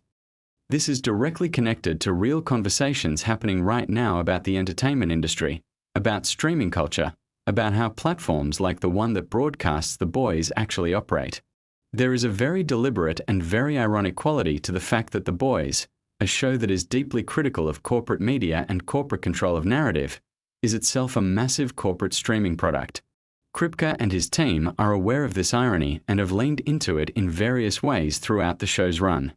It adds a layer of self-awareness that sophisticated viewers find genuinely rewarding. The Seven, the superhero team at the center of the show, were designed to function as a dark mirror of the Justice League. Every member of the Seven has an analog in DC Comics, and those parallels are not subtle. Homelander is Superman corrupted. Queen Maeve is Wonder Woman worn down by compromise. A-Train is the Flash consumed by insecurity and addiction. The Deep is Aquaman played as a figure of comedic humiliation. Black Noir is Batman stripped of the heroic mythology. These are deliberate design choices meant to force the audience to look at the superhero archetypes they love and ask what those archetypes would actually look like if they existed in the real world. And here is the fascinating thing about Black Noir specifically, because that character has one of the most interesting evolutions in the entire show. In the early seasons, Black Noir functions almost entirely as a silent, terrifying presence, an enigma, and the show's writers use that mystery very deliberately to build dread around the character. The eventual revelations about Black Noir's backstory and inner life represent one of the show's most surprising emotional pivots, taking what seemed like a straightforward menacing figure and revealing layers of tragedy underneath. The creative team has talked about this as an example of the show's broader strategy of hiding genuine emotional complexity inside characters who initially appear to be one-dimensional. Let's talk about the music in The Boys, because this is an element that does not get nearly enough attention, and yet it is one of the most carefully considered aspects of the production. The show uses licensed music in a very specific way, choosing songs that create ironic contrast with what is happening on screen. This technique is not new in film and television. Kubrick was doing it, Scorsese was doing it, but The Boys deploys it with a consistency and a precision that has become one of its most recognizable signatures. The decision to pair extreme violence or corporate horror with cheerful, familiar pop songs does something very specific psychologically to the viewer. It creates a kind of cognitive dissonance that is actually a core part of the show's message. The comfort we feel when we hear familiar music is being deliberately disrupted by the visual content, and that disruption mirrors exactly what the show wants us to feel about the larger cultural landscape it is depicting. The things that are packaged as comforting and familiar, including heroism, patriotism, and entertainment itself, contain something deeply disturbing underneath. The music choices are not just aesthetic. They are thematic. Now let me tell you something about Jensen Ackles and his addition to the show in Season 3 as Soldier Boy, because this is where things get genuinely fascinating on multiple levels. Ackles, of course, worked with Kripke for 15 years on Supernatural, playing Dean Winchester. So when he was cast in The Boys, there was already a deep professional and personal relationship between the actor and the showrunner. But here is what is interesting about how Soldier Boy was constructed. Soldier Boy is in some ways an even more pointed satirical creation than Homelander, because he represents a specific nostalgia, a longing for an imagined golden age of heroism that was never actually golden at all. He is a product of World War II era mythology, the Greatest Generation narrative, the idea that there was a time when heroism was simple and pure and unambiguous. And the show systematically demolishes that idea. The contrast between the legend of Soldier Boy and the actual reality of who he is and what he did forms one of the show's sharpest and most interesting critiques of historical nostalgia. Ackles has talked about the physical preparation required for the role and also about the challenge of playing someone who is genuinely from a different era, who has been essentially frozen in his worldview and then thawed out into a present that he finds bewildering and contemptible. There is real comedy in that fish-out-of-water dimension of the character, but there is also real tragedy, because Soldier Boy is ultimately a person who is forged in a specific historical moment and cannot adapt beyond it. That inflexibility is presented as both dangerous and pathetic, which is a very precise satirical point. Here is something that genuinely blows people's minds when they first hear it. The training and physical preparation that the cast goes through for this show is extraordinary.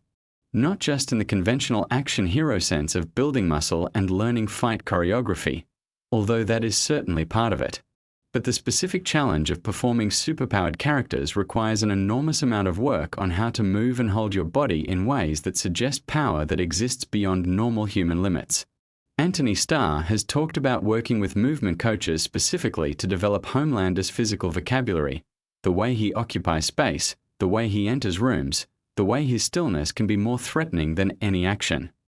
This physical dimension of the performance extends to the flying sequences, which involve extensive work with wire rigs and green screen that then has to be seamlessly integrated in post-production.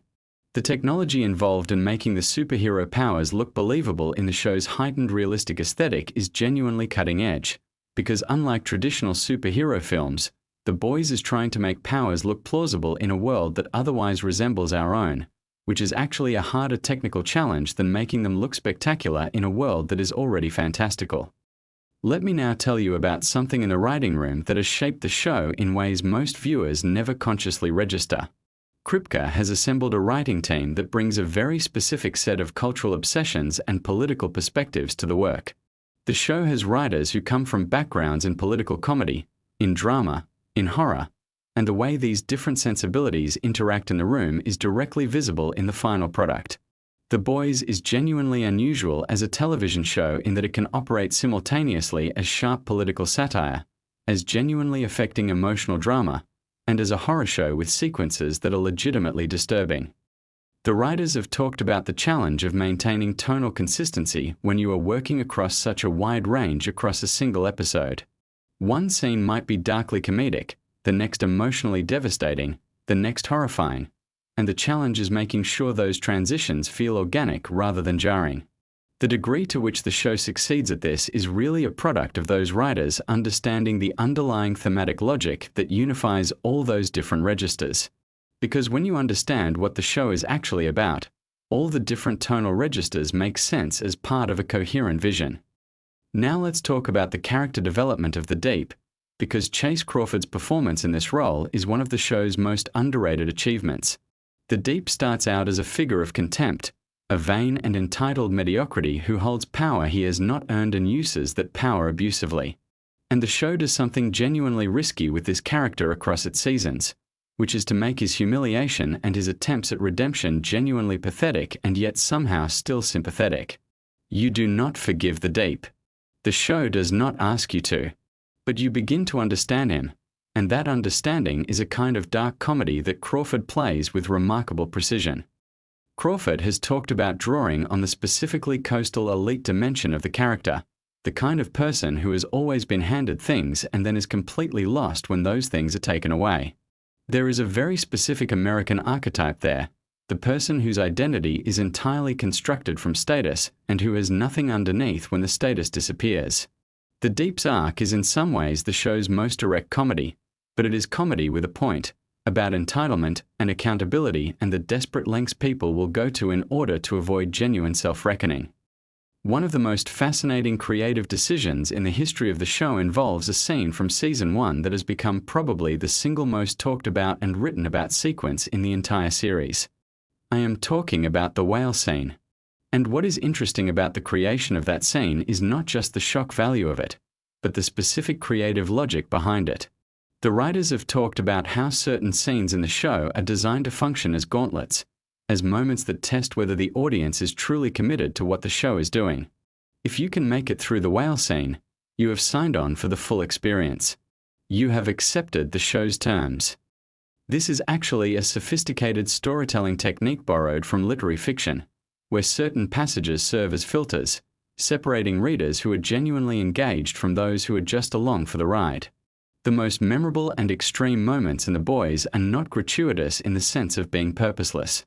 They are always serving either a thematic function or a character function or both. And the creative team is very clear about that distinction. The violence and the extreme content are tools, and like any tool, they are only as good as the craftsmanship with which they are used.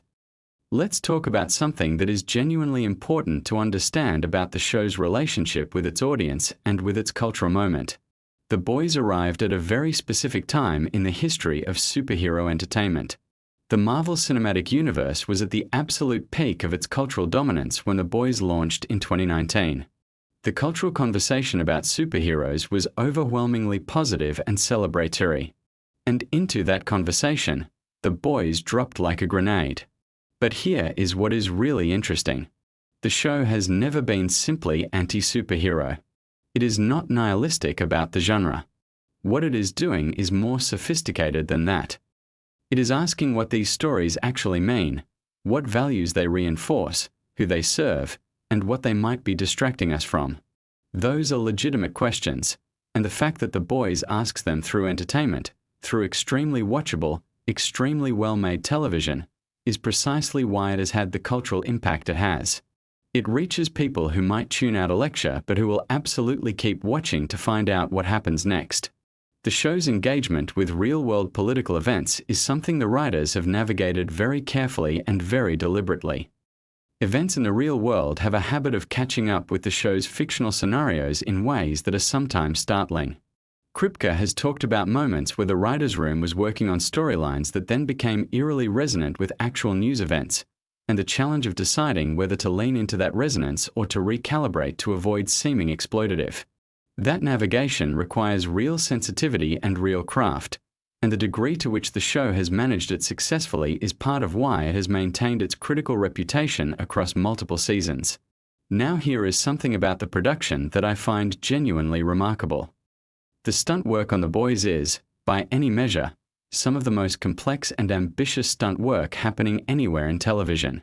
The specific challenge is that you are staging fights between people who are supposed to have superhuman power and people who absolutely do not, and making that power differential feel visceral and real rather than just technical. The stunt coordinators have talked about developing entirely new approaches to fight choreography specifically for the show, ways of staging and shooting combat that communicate the overwhelming physical dominance of soup characters while still keeping the normal human characters dramatically viable. This extends to the work done by Nathan Mitchell, who plays Black Noir, because that character requires an entirely physical performance with no dialogue and no visible facial expression. Everything Mitchell communicates has to come through body language, through movement, through presence. And creating a character who reads clearly and emotionally to audiences entirely through physical performance, especially one who is often in conflict with characters of very different scale and power, requires extraordinary skill both from the performer and from the choreographers and directors working with him.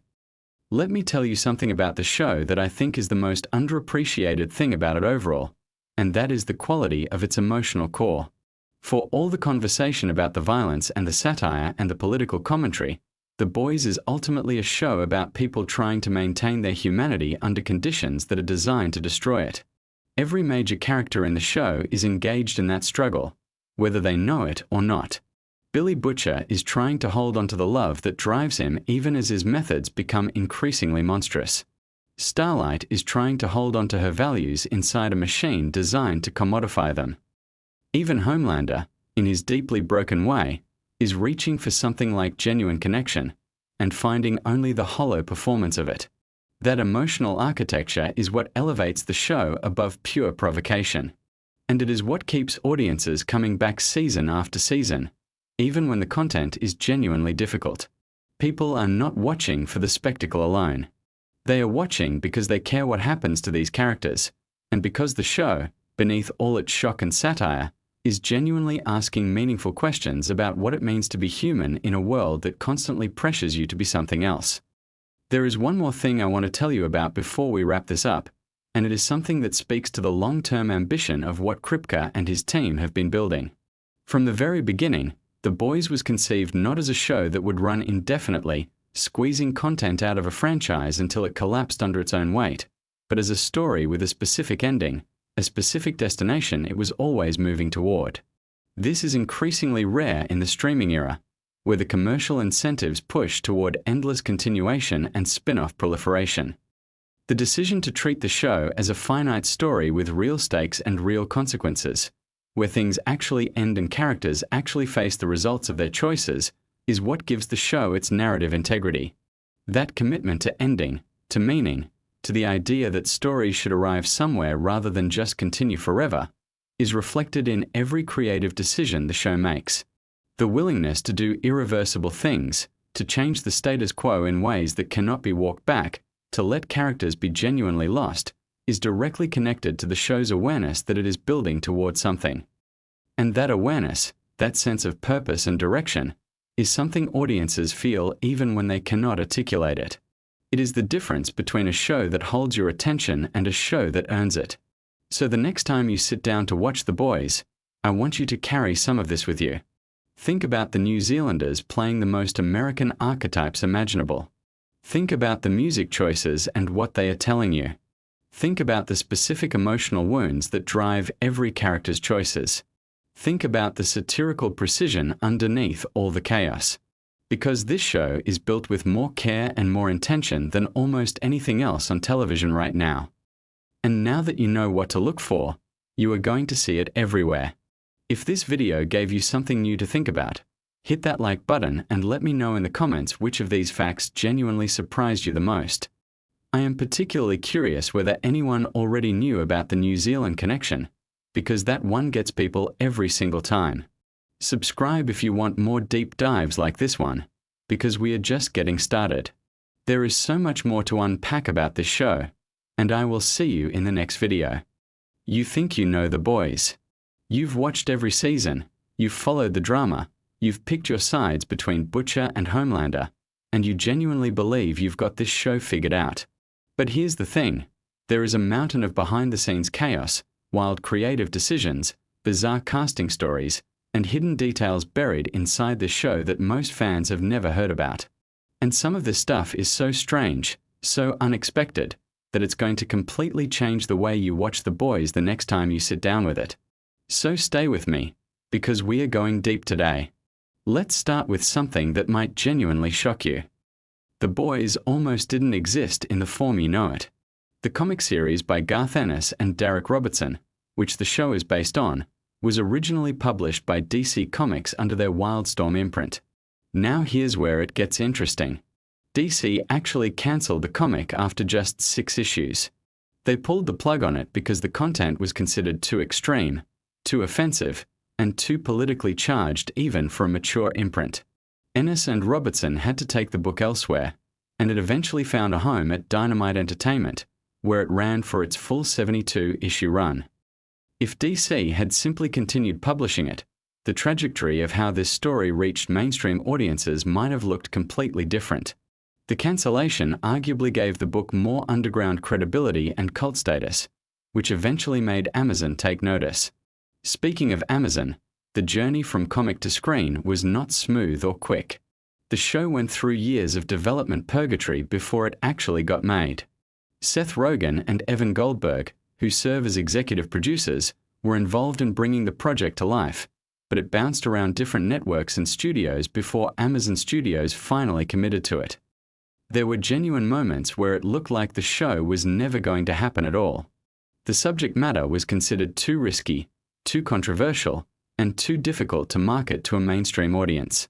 People inside the industry thought you simply couldn't build a prestige television show around the brutal deconstruction of superheroes and corporate corruption. Amazon proved everyone wrong. Now let's talk about casting, because there are some absolutely wild stories here. Karl Urban, who plays Billy Butcher, was not the first choice for the role. Multiple actors were considered before Urban landed the part, and when you find out that Urban essentially lobbied hard for the job, it makes his performance hit differently. Urban is a massive comic book fan and actually knew the source material well before auditioning. He understood what Butcher was supposed to represent in ways that went beyond what's on the surface. That deep understanding of the character is part of why his portrayal feels so layered and complex. Urban reportedly pushed hard to get meetings with the showrunners and convinced them he was the right fit through sheer persistence and passion for the material. Then there's Anthony Starr, who plays Homelander, and this man deserves his own entire documentary. Starr is from New Zealand, and before landing this role he was perhaps best known internationally for the series Banshee. But the way he approached Homelander is genuinely one of the most fascinating acting choices in modern television.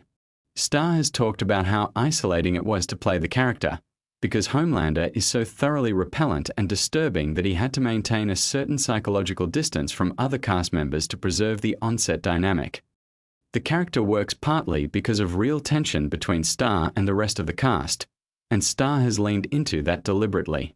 There are stories from the set where other actors would feel genuinely uncomfortable around Starr when he was deep in character mode, which tells you everything about how committed he is to the role. What makes Homelander so terrifying as a character, and this is something the writers have discussed openly, is that he was specifically designed to be a commentary on a certain type of unchecked narcissism that exists in powerful institutions. The Superman aesthetic was chosen deliberately because Superman is the most universally recognized symbol of heroic virtue and goodness.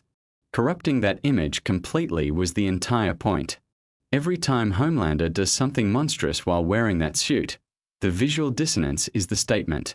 The showrunners wanted audiences to feel that contrast as sharply as possible. Now here is a fact that a lot of people have missed entirely. The show films primarily in Toronto, Canada, not in the United States. The city of Toronto has been dressed up and disguised to look like a fictional American city so effectively that most viewers never notice. The production design team does an extraordinary job of hiding Canadian street signage, architecture details, and environmental elements that would give the location away. There's an entire department dedicated specifically to making Toronto not look like Toronto. When you go back and watch with this in mind, you'll start spotting small details you never noticed before. The budget for The Boys is substantial, but perhaps not in the ways you'd expect. A significant portion of the budget goes not into the superhero action sequences, but into the elaborate practical effects and makeup work. The show famously uses a combination of practical effects, prosthetics, and digital effects, and the showrunners have consistently prioritized practical work wherever possible. This was a deliberate creative philosophy from the beginning. Producer Eric Kripke, who created Supernatural and serves as showrunner on The Boys, wanted the violence and the grotesque elements to feel as real and physical as possible rather than clean and digital. That commitment to practical messiness is a huge part of why the show has a visceral quality that sets it apart from other superhero content. Let's talk about some of the specific scenes and the nightmares behind making them. The infamous submarine scene in Season 2, which involves a character being violently killed in an extremely graphic and bizarre way, became one of the most discussed and debated moments in the show's entire run. What most people don't know is that the scene was the subject of significant internal debate about whether to include it, how graphic to make it, and what purpose it was actually serving narratively. The writer's room apparently had extended conversations about the line between purposeful shock and gratuitous content. The decision to keep it in and to make it as extreme as they did came down to the show's core philosophy that superhero stories have been sanitized to an extreme degree and that confronting audiences with truly ugly consequences was part of the point. Erin Moriarty, who plays Annie January, also known as Starlight, has spoken extensively about how physically and emotionally demanding the role is. What's interesting is how Starlight was developed differently in the television show compared to the comic. In the source material, Starlight's story is considerably darker and more one-dimensionally tragic. The show's writers made a conscious choice to build her into a more active and complex character with genuine agency, which required significant creative departures from the comic. Moriarty brought a lot of her own instincts about the character's emotional journey to the role, and the writers were receptive to collaborating with her on how Annie evolves across seasons. Toma Capone, who plays Frenchie, is actually Israeli, and his performance involves him speaking English with an accent that is somewhat ambiguous in its European flavor, which was an intentional creative choice. Frenchie's background is deliberately kept somewhat mysterious in the show, and that extends to his accent and linguistic patterns. Capone worked with dialect coaches extensively to craft exactly the right sound for the character. The chemistry between Frenchie and Kimiko, played by Karen Fukuhara, was something that developed very naturally during production, and the writers noticed it immediately. The relationship between those two characters became increasingly central to the show's emotional heart, partly because of how genuine the connection between the two actors was on set. Karen Fukuhara herself has an extraordinary story connected to this show.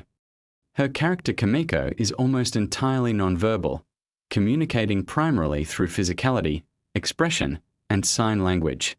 Fukuhara worked with ASL consultants and movement coaches to develop Kimiko's specific physical vocabulary. The challenge of conveying an entire inner life, complex emotions, humor, grief, and rage without dialogue is enormous, and the fact that Kimiko is one of the most beloved characters on the show is a testament to how brilliantly Fukuhara handles it. There were conversations early in production about whether giving the character dialogue would make her more accessible, and the decision to keep her largely silent was ultimately maintained because it actually made her more powerful and distinctive. Here's something genuinely interesting about the show's political dimension. Eric Kripke has been very open about the fact that The Boys is explicitly political satire, and the show has been praised and criticized from multiple points across the political spectrum, which the creators take as a sign that they're doing something right. The interesting paradox of the show is that it has been enthusiastically embraced by audiences with completely opposite political worldviews, each seeing their own targets being skewered in the content. This was not entirely accidental. The writer's room deliberately constructed the satire so that no single political tribe could claim the show as their own. Vought International, the corporation at the center of the story, represents a kind of institutional corruption that transcends simple left or right categorization, which is what allows the show to function as genuine satire rather than partisan cheerleading. The Deep, played by Chase Crawford, was a character that could have easily been a simple comic relief villain, but the show took him somewhere considerably more interesting and uncomfortable. Crawford has talked about the challenge of playing a character who is simultaneously pathetic, dangerous, creepy, and occasionally sympathetic. The writers gave The Deep a storyline involving a cult-like self-help organization that was directly inspired by research into real-world cult dynamics and predatory wellness organizations. The satire there is pointed and specific, and Crawford committed to making the character genuinely sad rather than simply ridiculous. Now let's get into some of the more obscure details that even hardcore fans tend to miss. The show contains an enormous number of background Easter eggs, visual references, and hidden details that reward extremely attentive viewing. The fake superhero news broadcasts that appear in the show's world, the in-universe advertisements for Vought products, the fictional superhero merchandise visible in background shots, all of this is meticulously designed and contains jokes and references that are never explicitly pointed out. The production design team has essentially built an entire alternate history of superhero culture into the visual fabric of the show, and exploring that background world is its own hobby for the most dedicated fans. The character of A-Train, played by Jesse T. Usher, carries a storyline about performance-enhancing drug use among supes that was written as a direct parallel to real athletic doping scandals and the institutional pressure that drives athletes toward self-destruction. What's less known is that the writers also layered into A-Train's arc a commentary on the commercialization of black culture and athleticism specifically, which adds an additional dimension to his character's journey that some viewers pick up on and others miss entirely. Usher has discussed in interviews how important it was to him that A-Train not be reduced to a one-note character, and how he worked to find the human vulnerability inside someone who has compromised themselves completely. Let's talk about Garth Ennis, the original creator of the comic, and his relationship with the show. Ennis has been fairly candid about his complicated feelings regarding the adaptation. He was not heavily involved in the television production, which is common for comic creators when their work gets adapted. Ennis has expressed that some of the changes made for the show were things he wouldn't have done himself, while also acknowledging that adaptation requires transformation and that the show has its own valid identity separate from the comic. The most significant philosophical difference between the comic and the show is arguably in how the story treats its characters' capacity for redemption and growth, which the show explores with considerably more generosity than Ennis's original vision. The music choices in The Boys are another element that doesn't get enough attention. The show has made extraordinarily bold and often very funny decisions about which songs to use in which moments, and the music supervision team has developed a specific philosophy about how music can undercut or amplify the horror of what you're watching simultaneously. One of the most striking aspects of the show's musical identity is the use of upbeat, cheerful, or nostalgic songs during scenes of extreme violence or moral corruption. This creates a dissonance that is the audio equivalent of what the visual design does with superhero aesthetics. The specific song selections have often generated enormous online discussion and debate, which the music team clearly enjoys. Here's a fact about the production that reveals something about how seriously the show takes its world building. The fictional superhero team at the center of the story, the Seven, has detailed fictional backstories, in-universe biographical histories, and mythologies that exist in the show's world but that are never fully explained on screen. The writers have developed these backstories in depth internally, which then informs how individual characters reference their histories, even when those references are oblique or brief. This kind of deep world-building investment is what gives the show a sense of genuine weight and history that you can feel even when you can't fully articulate why. Dominique McElligott, who plays Queen Maeve, has one of the most interesting character arcs in the show's history, and her background is worth knowing. McElligott is Irish, and like Star, brings a non-American background to a character who is essentially a warped version of an iconic American superhero figure. Maeve's arc across the series, which involves her transition from complicit cynicism back towards something resembling moral courage, was something McElligott felt strongly about and advocated for within the production. The writers have described her as deeply engaged with Maeve's journey and insistent that the character's redemptive elements be handled with real care. There's also an interesting story about how the show handles the legal and clearance issues around superhero imagery. Because the show is explicitly about parodying and deconstructing the superhero genre, and because many of its characters are clearly designed as corrupted versions of trademarked heroes, the legal team working on the show had to navigate an extremely complex landscape of intellectual property law. The characters are always positioned just enough away from their obvious inspirations that they avoid direct infringement, while maintaining the cultural resonance of what they're referencing. This legal tightrope has actually become part of the show's creative texture, because the distance between the reference and the parody is itself part of the commentary. Now, Supernatural fans will know that Eric Kripke has a specific set of creative instincts around ensemble storytelling, mythology building, and the dynamic between characters who are technically working together but who have fundamentally incompatible visions of what they're doing. All of those instincts are visible in The Boys, but operating at a higher budget and a higher level of satirical sophistication. Kripke has talked about how his years running Supernatural taught him specific lessons about sustaining long-running ensemble narratives, and how to avoid the trap of running out of story while the audience is still invested. Those lessons are visible in how The Boys structures its seasonal arcs. Let's shift to something that involves the actual mechanics of filming. The show's fight choreography deserves more recognition than it typically gets. The action sequences in The Boys are notably different from those in mainstream superhero films, in that they emphasize the horror and consequence of superpowered violence rather than its spectacle and cool factor. When Homelander does something violent, the camera work and editing choices are designed to make you feel sick rather than exhilarated. This required very deliberate choreographic and directorial decisions to prevent sequences from accidentally becoming the kind of awesome action set pieces they were explicitly designed to critique. Jack Quaid, who plays Huey Campbell, has spoken about how Huey functions as the audience surrogate in a very specific and intentional way. Huey is the character who enters this world from outside it, who begins with recognizable moral instincts, and who the audience is supposed to track as those instincts get complicated and compromised by everything he encounters. Quaid has noted that there's a significant departure from the comic book version of Huey in terms of the character's overall demeanor and how he processes trauma, and that these changes were made to make him more relatable to a contemporary audience. The television Huey is softer and more emotionally articulate than his comic counterpart, which creates a different kind of tension around how the violence and moral compromise of his world changes him. The relationship between Butcher and Huey is worth examining in this context because it's one of the show's most carefully engineered emotional dynamics. From a screenwriting perspective, they function as a kind of dark mentor and reluctant student pairing where the mentor is not actually a positive influence and the student's challenge is to recognize that and chart their own course.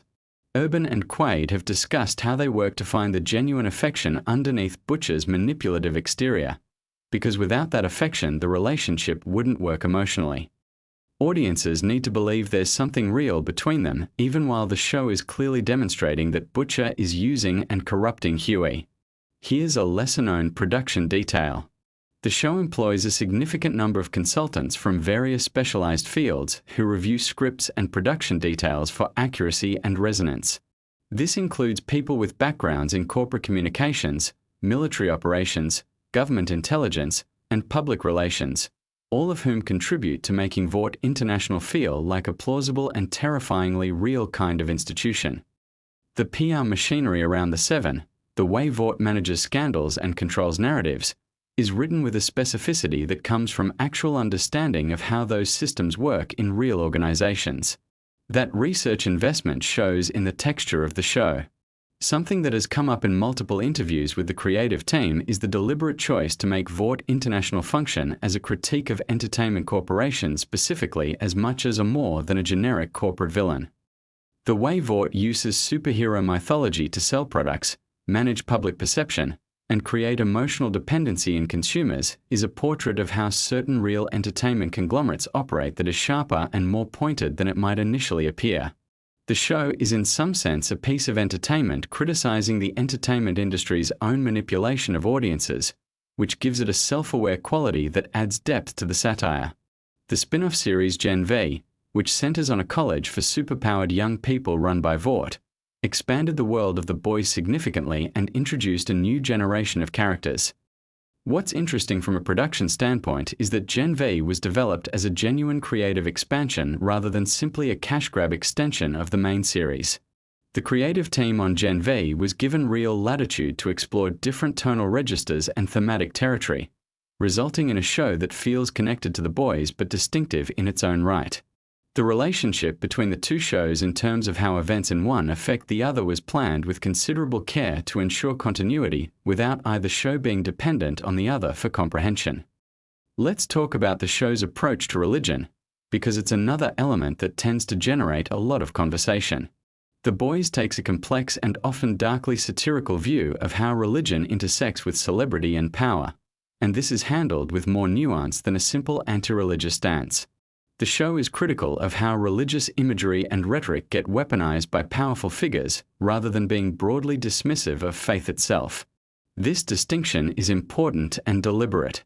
The writers have been careful to show characters with genuine faith dimensions without reducing those characters to simple targets of mockery. The visual effects team on The Boys works under constraints that would be familiar to anyone who knows how television production works, which is to say they have to achieve cinematic quality results on a television timeline and at a television cost per episode, even accounting for the show's substantial budget. The way the show has worked around visual effects limitations is to use them strategically, concentrating resources on specific key moments rather than spreading VFX evenly across every episode. This produces a variable texture to the show's visual presentation that is actually artistically interesting, alternating between intimate, grounded scenes and moments of extravagant visual spectacle. One of the most genuinely fascinating aspects of the show's production is how the writer's room operates. Eric Kripke has described the writer's room as deliberately combative and generative, a space where ideas are attacked and defended vigorously and where the discomfort of that process is viewed as essential to producing sharp, surprising material. The show's willingness to go places that feel genuinely unpredictable and uncomfortable comes from a writing culture that specifically rewards proposals that make everyone in the room feel a little nervous. That institutional culture is a significant part of why the show maintains its edge. Billy Butcher's backstory, and specifically the details of what happened to his wife Becca, is handled quite differently in the television show than in the comic, and this change is one of the most consequential creative decisions the showrunners made. The television version of Becca's fate, and the introduction of Ryan as a character, creates a very different emotional architecture for Butcher's obsession and moral position. Urban has spoken about how important it was to him that Butcher's hatred of soups not be purely ideological but have a specific, personal, irreducibly human cost beneath it. The television version of Becca's story gives Urban's performance a different quality of grief that he draws on throughout the series. The show has also become notable for how it handles its female characters, which has been a subject of genuine critical discussion. The creative team has made deliberate efforts to ensure that female characters in the show have full and complex inner lives, rather than simply serving the stories of male characters. Starlight, Queen Maeve, and Kimiko all have independent character arcs with their own thematic weight. The show has not been perfect in this regard by any critical account, but the intention and effort to do better than the source material in this specific dimension is visible and acknowledged. Ryan's character arc across the latter seasons of the show is one of the elements the creative team has put particular emotional investment into, because Ryan represents something that no other character in the show does, which is the question of whether someone born into corruption and power with extraordinary destructive capability can choose a different path. The child actor cast in the role, Cameron Crevetti, has been given material that would challenge adult performers, and the show's handling of Ryan's psychology has been praised for its care and seriousness. Here's something worth knowing about the fan culture around this show. The Boys has generated one of the most analytically engaged fan communities of any contemporary series, with dedicated spaces online devoted to identifying background Easter eggs, tracking continuity details, analyzing character psychology, and debating the show's political meanings. The production team is aware of this community and has on occasion left intentional rewards for extremely close viewers, small details, and callbacks that only make sense if you've been paying close attention across multiple seasons. This creates a kind of meta-level engagement between the show and its most dedicated audience that functions as its own form of storytelling. The show's marketing has always been unconventional and often deliberately provocative, which mirrors the content of the show itself. Amazon has allowed the marketing team considerable latitude to promote The Boys in ways that play into its satirical universe rather than simply advertising it as a conventional television drama. The in-character social media presence of fictional entities from the show's world, the fake Vought advertisements, and the various meta-promotional materials have blurred the line between the show's fictional universe and the real world in ways that extend the experience for engaged viewers. As we come toward the end of what we've been looking at today, it's worth stepping back and thinking about what The Boys represents in the larger context of where superhero storytelling has been and where it's going. The show arrived at a specific cultural moment when superhero content had reached a kind of saturation point and audiences were beginning to show fatigue with the genre's conventions. The Boys didn't just subvert those conventions, it performed a kind of surgical deconstruction of them, examining why those conventions exist, who they serve, and what they cost culturally. That is a different and more ambitious project than simply making a darker superhero story. The influence the show has had on how the industry thinks about superhero content is real and ongoing. Conversations happening right now inside studios and at streaming services about how to approach superhero material have been shaped by the success and cultural penetration of The Boys. The show demonstrated that audiences were hungry for something that took the genre's premises seriously enough to question them, and that appetite has not disappeared. Eric Kripke has been candid that from the beginning, his vision for the show was to use the superhero framework to talk about power, specifically about what happens to human beings when they acquire power without accountability, and about the institutions that form around concentrated power to protect and extend it. Everything in the show, all the grotesque imagery, all the satire, all the character drama, is ultimately in service of that central inquiry. When you watch The Boys with that in mind, it coheres in a way that is genuinely impressive. Every excess, every shocking moment, every dark turn is pointed at the same question. That's what separates The Boys from content that is merely transgressive for attention. The transgression is intentional and purposeful. The discomfort it creates in viewers is designed to generate thought rather than just reaction. And the fact that it manages to do this while also being enormously entertaining, funny, and propulsive as a drama is the real achievement. Next time you sit down to watch it, you're going to see it differently. Because now you know what's underneath. The most chaotic, violent show on television was specifically designed to put you to sleep, and somehow, that's exactly what's going to happen tonight. The Boys is one of those rare shows that operates on multiple levels simultaneously. On the surface, it looks like a superhero story, but underneath it's a sharp, biting piece of social commentary wrapped in some of the most outrageous television ever produced. And the more you dig into the details, the more fascinating it becomes. So let's start at the very beginning, with the origins of the whole thing. The show is based on a comic book series written by Garth Ennis and illustrated by Derek Robertson. The comics were actually so controversial and so dark that DC Comics originally dropped the series before it even really got going. They decided the content was just too extreme for their imprint. The series eventually found a home with Dynamite Entertainment and ran for 72 issues. Now here's what's interesting about that. When the show was eventually developed for Amazon Prime Video, the showrunner Eric Kripke, who you might know from creating Supernatural, made it very clear early on that the show would not be a direct copy of the comics. They would take the spirit, the themes, the characters, and the general shape of the story, but they would tell it in their own way. And that approach turned out to be one of the smartest decisions anyone made in the entire production. Now as you're lying there starting to relax, let's talk about the names in this show, because the naming conventions are actually really clever and worth thinking about as you drift. Vought International, the corporation at the center of everything, is named after Friedrich Vought, a fictional Nazi scientist who supposedly created the original compound that gives soups their powers during World War II. That backstory gets explored more and more as the seasons progress, and it adds this genuinely unsettling historical weight to what could have just been a fun fictional evil corporation. Instead, it becomes something with actual roots, a lineage of awfulness that stretches back decades.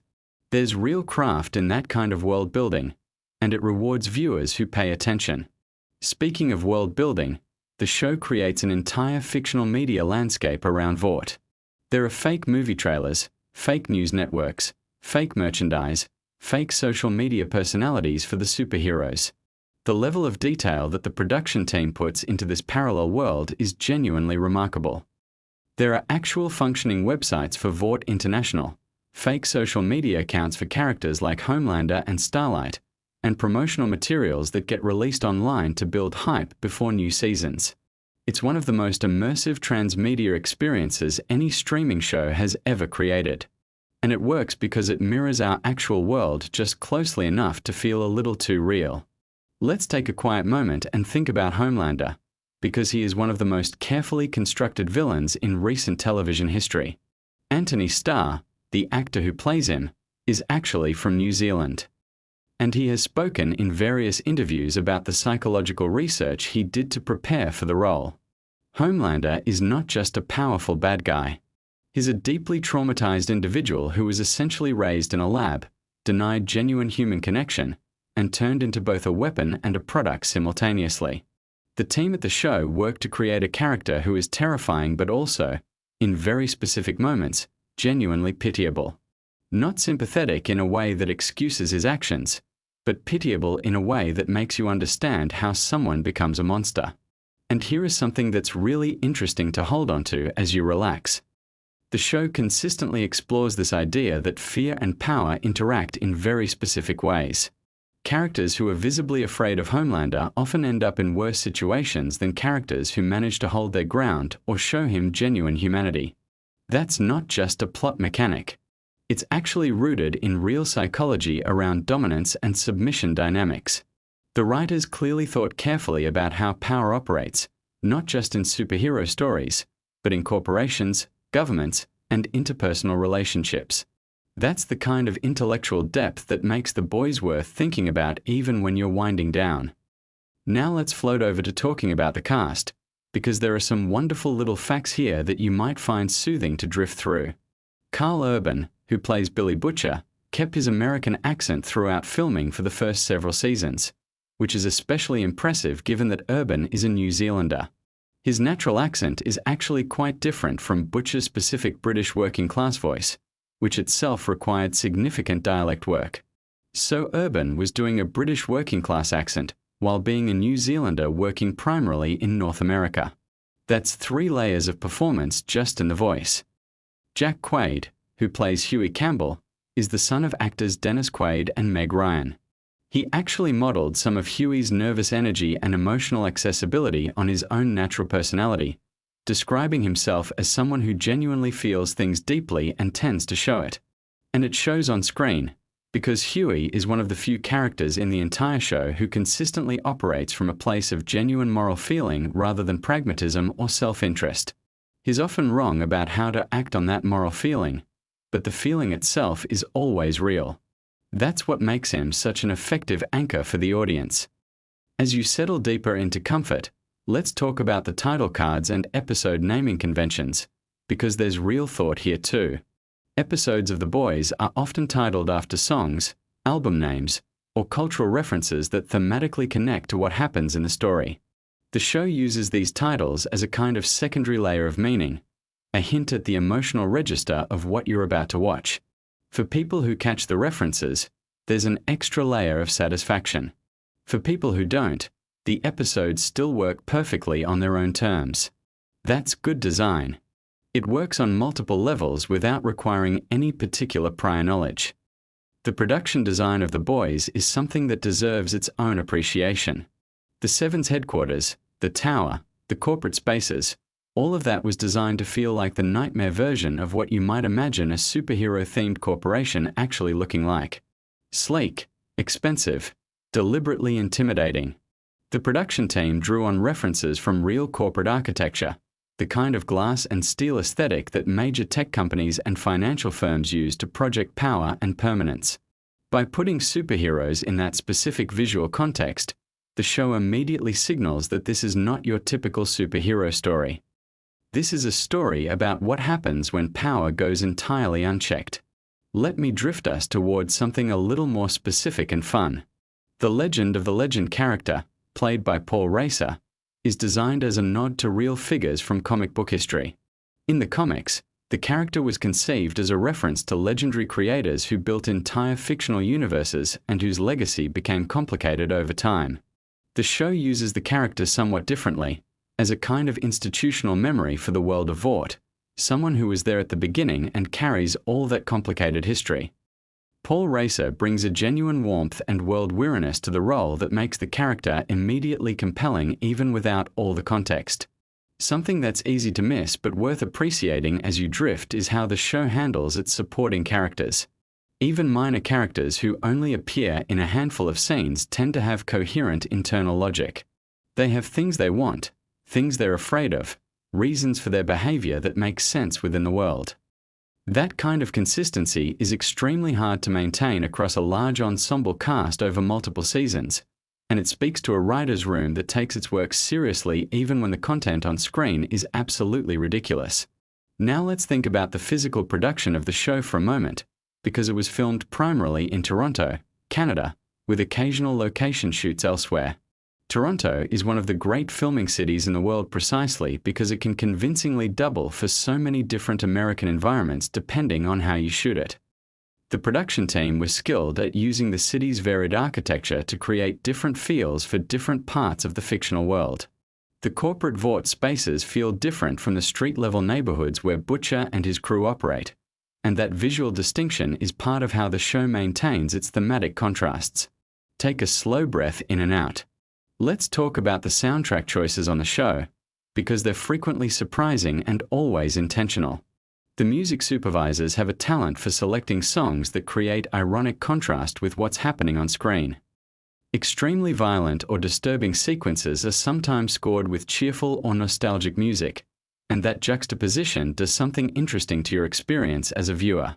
It creates a kind of cognitive dissonance that reflects the show's central theme, that the most dangerous things often come packaged in the most appealing containers. Superheroes look like heroes. They're branded, marketed, beloved. And yet, the show's writing team has talked about how they approach each season by first identifying what real-world dynamics they want to explore and then building the story around those dynamics. Rather than starting with plot mechanics and then imposing themes afterward, they start with the question of what they actually want to say. What aspect of power, media, celebrity, corporate behavior, or political manipulation do they want to examine this season? And then they build everything else around that core inquiry. That's a fundamentally different approach from how many television shows are written, and it helps explain why The Boys feels so coherent even when the individual episodes are wildly chaotic. As you sink a little deeper into relaxation, let's appreciate the show's approach to female characters, because it's worth noting. The show has consistently worked to give its female characters agency, complexity, and storylines that aren't just in service of the male characters' arcs. Characters like Starlight, Queen Maeve, Sage, and others are all fully realized people with their own motivations, their own histories, and their own relationships to power. Some of them make choices that are questionable or even terrible. But they're making those choices for their own reasons, not just to serve as props in someone else's story. That's harder to accomplish than it sounds, and the show does it consistently. The relationship between the show and its source material is genuinely interesting from a craft perspective. Kripke and his team knew that a straight adaptation of the comics would not work for mainstream television, both because of content limitations and because the comic-specific satirical targets were rooted in a particular cultural moment that had already passed. So they kept the architecture of the original but renovated everything inside, updating the targets, deepening the character work, and finding new ways to make the core satirical points land for a contemporary audience. It's a masterclass in adaptation as creative interpretation rather than literal translation. Let your shoulders drop a little. Let your jaw unclench. We are going to keep drifting through some of the quieter corners of this fascinating world. The decision to make Homelander an explicit parallel to certain real-world figures was a deliberate choice that the show has leaned into more heavily as the seasons have progressed. The writers have talked about how they're interested in the psychology of charisma, specifically how someone with genuine charisma can use it to get away with increasingly terrible behavior while maintaining a loyal following. Homelander's trajectory across the seasons is essentially a study in how that escalation works. Each season he goes a little further. Each season his followers rationalize a little harder. And the show asks you to sit with the discomfort of recognizing those patterns from the real world. The Compound V mythology in the show is another area where the writers did careful, detailed thinking. The idea that superhero powers come from a pharmaceutical product developed by a corporation means that powers are not inherently heroic. They are manufactured. They are commodified. They are controlled. The corporation decides who gets them, under what conditions, with what restrictions. And that shifts the entire moral landscape of the story in ways that the show keeps exploring from new angles. What does it mean to have power that belongs to someone else? What do you owe them in return? And what happens when you decide you owe them nothing? We are somewhere past the midpoint of our journey now, and you might be feeling that lovely heavy relaxed sensation starting to settle in. Let's keep the thoughts soft and interesting. The character of Mother's Milk, played by Laz Alonso, is one of the show's most thoughtful additions to the story from the original comics.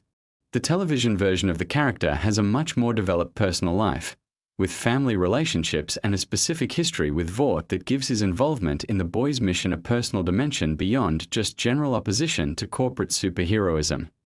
That kind of specificity is what turns a functional plot character into someone you actually care about. And caring about the characters is what makes the show's darker moments hit as hard as they do. The costume design across the show also reflects the satirical intelligence at work throughout. The Seven's costumes are designed to look like premium branded merchandise, which is exactly what they are in the world of the show. They're commercially designed, focus grouped, optimized for merchandising and media presence. There's nothing organic or personal about them. Contrast that with the more worn, practical aesthetic of Butcher and the boys, and the visual language immediately tells you something true about where both groups are coming from. One side is performing. The other side, whatever their flaws, is at least being real about what they're doing. Frenchie's character, played by Tomer Capone, has one of the more interesting emotional arcs across the seasons. He carries a significant amount of guilt from his past, guilt that the show slowly unpacks over time, and his relationships with other team members are colored by that guilt in ways that aren't always immediately obvious. Capone has talked about how he approached the character as someone who uses humor and performance as a defense mechanism, keeping people at a specific distance while simultaneously craving genuine connection. That's a very specific and very human psychological profile, and the show gives him enough space to actually explore it. The show's approach to humor is worth appreciating as you let your thoughts drift and slow. The comedy in The Boys is often extremely dark, but it's not mean-spirited in a simple way. The show tends to aim its harshest satirical energy upward, at the powerful and the corrupt and the hypocritical, rather than downward at the vulnerable. The people who get the sharpest treatment are almost always people who deserve it. And within the chaos and darkness, the show also finds moments of genuine warmth and even tenderness between characters who care about each other. Those moments of genuine human connection are what give the darker stuff its weight. Kimiko's character, played by Karen Fukuhara, operates largely without dialogue for significant portions of the earlier seasons, communicating primarily through physicality and expression. Fukuhara has spoken about how she worked with the production team to develop a full internal emotional life for Kimiko even in scenes where she has nothing to say. The result is a character who communicates volumes without words, which is actually a very difficult performance skill.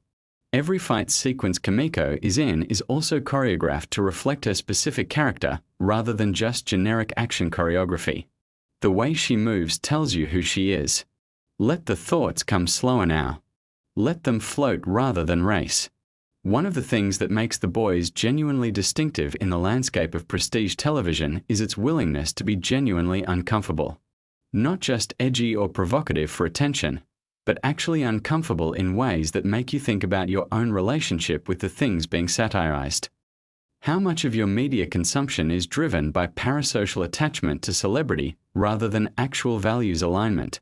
How often do you accept the branding of something rather than looking at what's underneath it? The show keeps asking those questions, not by putting them into dialogue, but by making you feel the discomfort of the answer. The visual effects work on the show has consistently punched above what you might expect for a television production. The team uses a combination of practical effects, stunt work, and digital effects, and they blend them in ways that keep the action feeling grounded even when the things happening are completely impossible. That groundedness is important because it keeps the characters feeling like people rather than cartoon figures.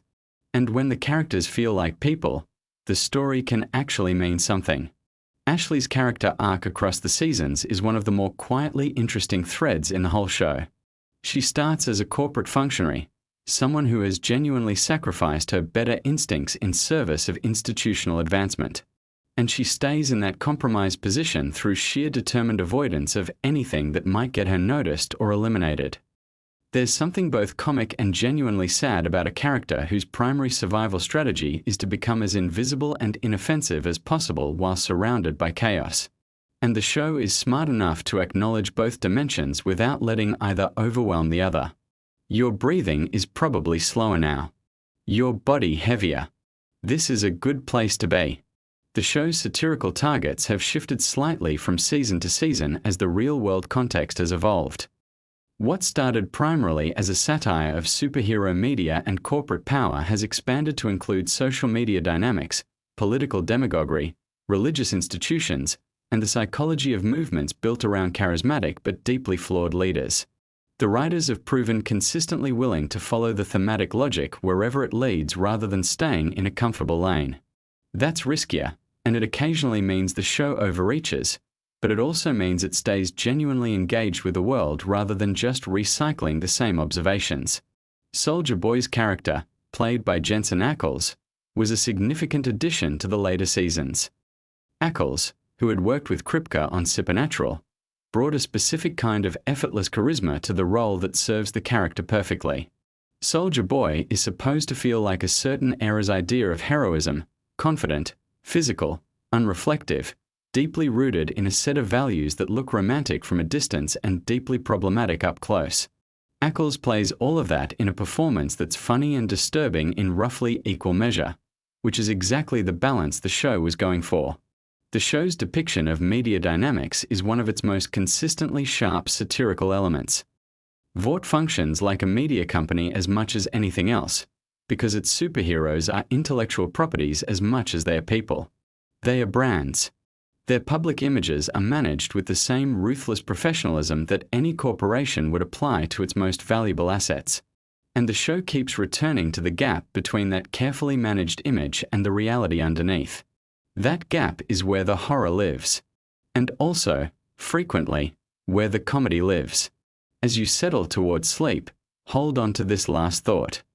The Boys is ultimately a show about accountability, specifically what happens when accountability fails, when power goes unchecked, when the systems designed to keep the powerful honest are captured by the powerful themselves.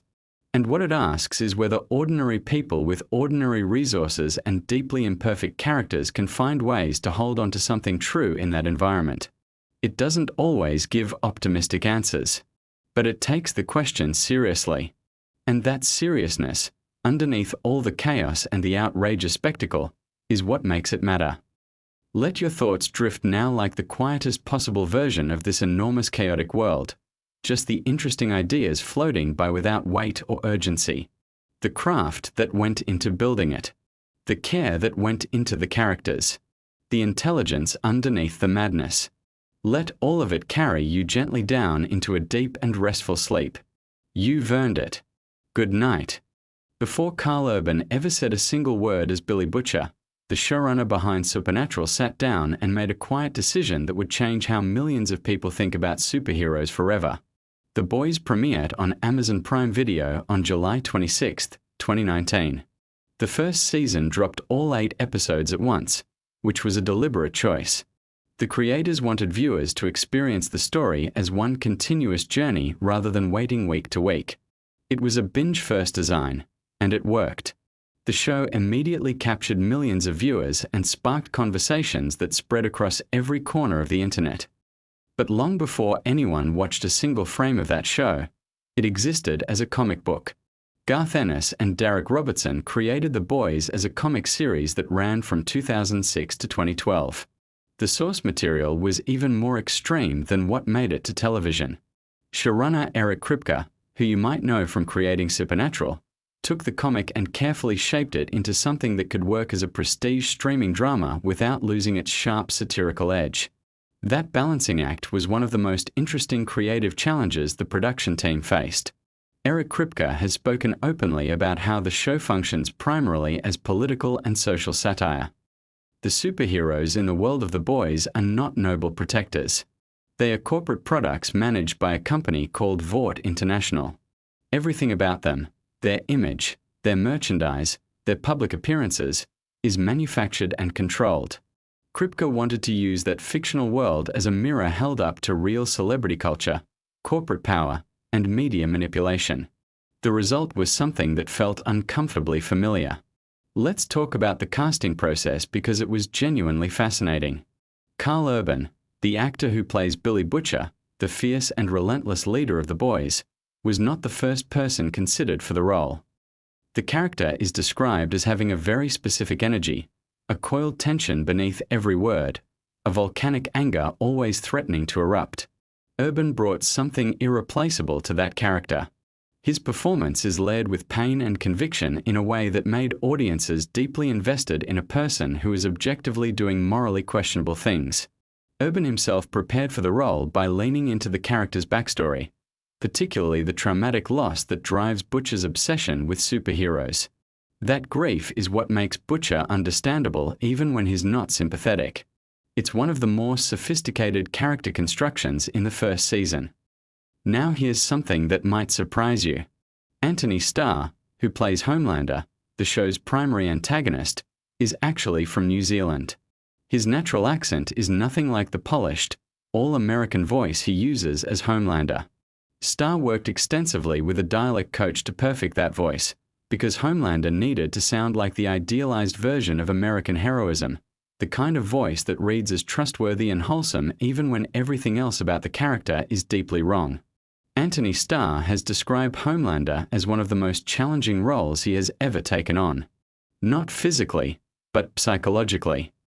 Playing a character who is simultaneously terrifying and deeply pathetic, who craves approval while also being capable of casual cruelty, required a very specific kind of internal work. Starr has mentioned in interviews that he had to find genuine sympathy for Homelander in order to play him truthfully. He had to understand the character's emotional deprivation and loneliness without excusing any of the monstrous behavior. The writing team spent considerable time developing Homelander's psychological profile. They drew on concepts related to narcissistic personality disorder and what happens when a person grows up completely isolated from genuine human connection. Homelander was raised in a laboratory environment. He never experienced normal childhood bonds. That backstory, revealed gradually through the first season, reframes him from a simple villain into something more tragic and disturbing. Jack Quaid, who plays Huey Campbell, the emotional center of the show, is the son of actor Dennis Quaid and singer Meg Ryan. He grew up in a household with significant Hollywood experience around him, but he pursued his own path methodically. The Huey character is the audience's entry point into this world. When the series begins, Huey is an ordinary young man working a simple job and navigating a comfortable, if somewhat stagnant, relationship. His world gets destroyed in the very first episode in an incident involving a superhero that is simultaneously shocking and darkly comedic. The creators made a deliberate choice to anchor the show through Huey's perspective precisely because he starts from a place of genuine innocence. He has no agenda. He has no mission. He is simply someone who has been catastrophically wronged by a system that protects the powerful and discards ordinary people. Watching him evolve across the first season from heartbroken bystander to active participant in something morally complicated is one of the most satisfying character arcs in the entire run. Erin Moriarty plays Annie January, also known as Starlight, and her storyline in Season 1 is perhaps the most emotionally resonant of all the characters on the superhero side of the story. Annie begins the season achieving her lifelong dream of joining the Seven, the show's version of a premier superhero team. Within her first hours as a member, that dream begins to crumble as she discovers the reality behind the institution she idolized. The show uses Annie's story to explore themes around exploitation, the corruption of idealism, and the experience of speaking up about wrongdoing in environments that punish honesty. Moriarty has spoken about how meaningful those themes were to her personally, and how she wanted to honor the authenticity of what the character was experiencing. Her performance throughout Season 1 walks a careful line between vulnerability and strength that accumulates real emotional power by the finale. Let's slow down for a moment. If you're drifting, that's perfectly fine. Let these facts just float through your mind gently. There's no urgency here. Just interesting details about a fascinating show, delivered at a comfortable pace. Take another slow breath. Let your muscles relax a little more. The production design of The Boys is worth discussing because it's a significant part of what makes the show feel grounded and real despite its fantastical premise. The design team made very deliberate choices about how superheroes would dress, move through public spaces, and interact with corporate environments. The Seven's headquarters was designed to feel like a combination of a tech company campus and a luxury hotel. Everything is sleek and impressive on the surface, with an underlying sterility that suggests something is very wrong beneath the polished exterior. The costumes for the Seven required months of development.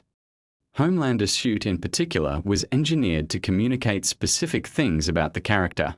The American flag imagery is obvious, but the details of how the suit fits, how it moves, and how it photographs under different lighting conditions were all carefully calibrated. The costume designers wanted it to look genuinely impressive at a distance while also feeling slightly wrong up close, almost too perfect, like a mannequin come to life. The show filmed primarily in Toronto, Canada, which might be surprising given how thoroughly American the setting feels. Toronto has become a major production hub for American film and television, and the city has many locations that can convincingly stand in for various American urban environments. The production team worked hard to ensure that nothing felt obviously Canadian, carefully controlling background details, signage, and architectural elements that might break the illusion. One of the more technically impressive sequences in the first season involves a speedboat on the Hudson River that intersects with a whale. This scene required an enormous amount of coordination between practical effects and digital effects teams. The sequence is one of the show's most memorably absurd and shocking moments, and creating it involved challenges around how to make the digital elements feel physically real and weighty rather than obviously computer-generated. The effects team has spoken about the complexity of that particular sequence and how proud they were of the final result. The show's approach to violence was a conscious artistic and thematic choice. The violence in The Boys is not stylized or made to look cool. It is almost always visceral, consequential, and uncomfortable to watch. This was deliberate. The creators wanted to reject the tradition of superhero films and television shows where violence happens without lasting physical or emotional consequences. In The Boys, things break and people do not simply recover. That approach reinforces the show's central argument about how we glamorize power and ignore its costs. The music choices throughout Season 1 are also worth appreciating. The show uses familiar popular songs in moments where the contrast between the cheerful music and the disturbing events on screen creates an unsettling effect. This technique has roots in the tradition of films like A Clockwork Orange and Reservoir Dogs, where the juxtaposition of upbeat music with dark content forces the audience to examine their own emotional responses. The Boys uses this tool with precision. Now let's talk about some of the smaller details that dedicated viewers discovered. The fictional brand of Vought International is embedded throughout the world of the show in ways that casual viewers might miss. There are Vought advertisements in the background of scenes. Vought products appear on shelves.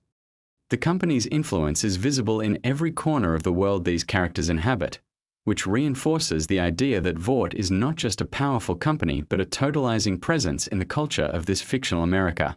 The show also includes many satirical references to real-world corporate and political behavior.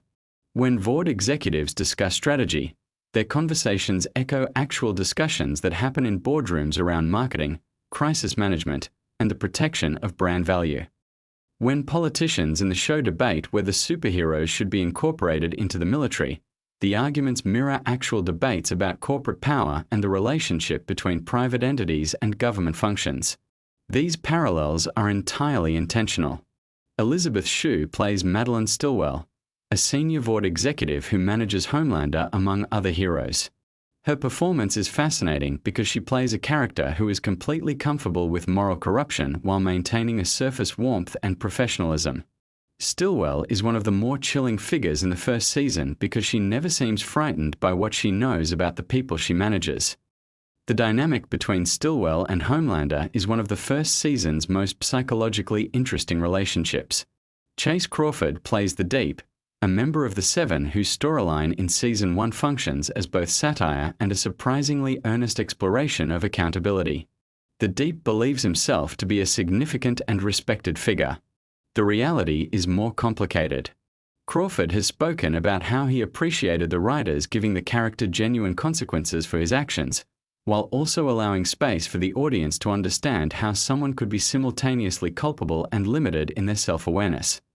Laz Alonso plays Mother's Milk, a member of the Boys whose grounded pragmatism makes him one of the most watchable characters in the ensemble. The character has a family, a wife and daughter, which immediately raises the emotional stakes around his involvement in the dangerous work the Boys are doing. Alonso has discussed how important it was to him that Mother's Milk not be reduced to a one-dimensional tough guy, that the family element be taken seriously and used to illuminate the real costs of the life he is leading. Karen Fukuhara plays Kimiko, a character who is introduced under circumstances that make her appear dangerous and unpredictable. Her arc across the first season is one of quiet revelation.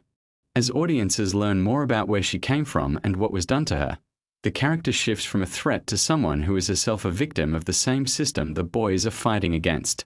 Fukuhara has spoken about how she worked to communicate Kimiko's inner life entirely through physical performance, since the character does not speak, and how liberating and challenging that constraint was. Toma Capone plays Frenchie, a member of the Boys whose backstory involves a complicated personal history with crime and moral failure. Frenchie's relationship with Kimiko becomes one of the emotional cores of the show, and the development of that connection across the first season is handled with more delicacy and care than you might expect from a show with this reputation for intensity. Let the details settle around you like something soft and warm. You don't need to hold onto every word. Just let them drift by. The facts are interesting. The stories are real. And there's nothing you need to do right now except breathe slowly and let yourself be still.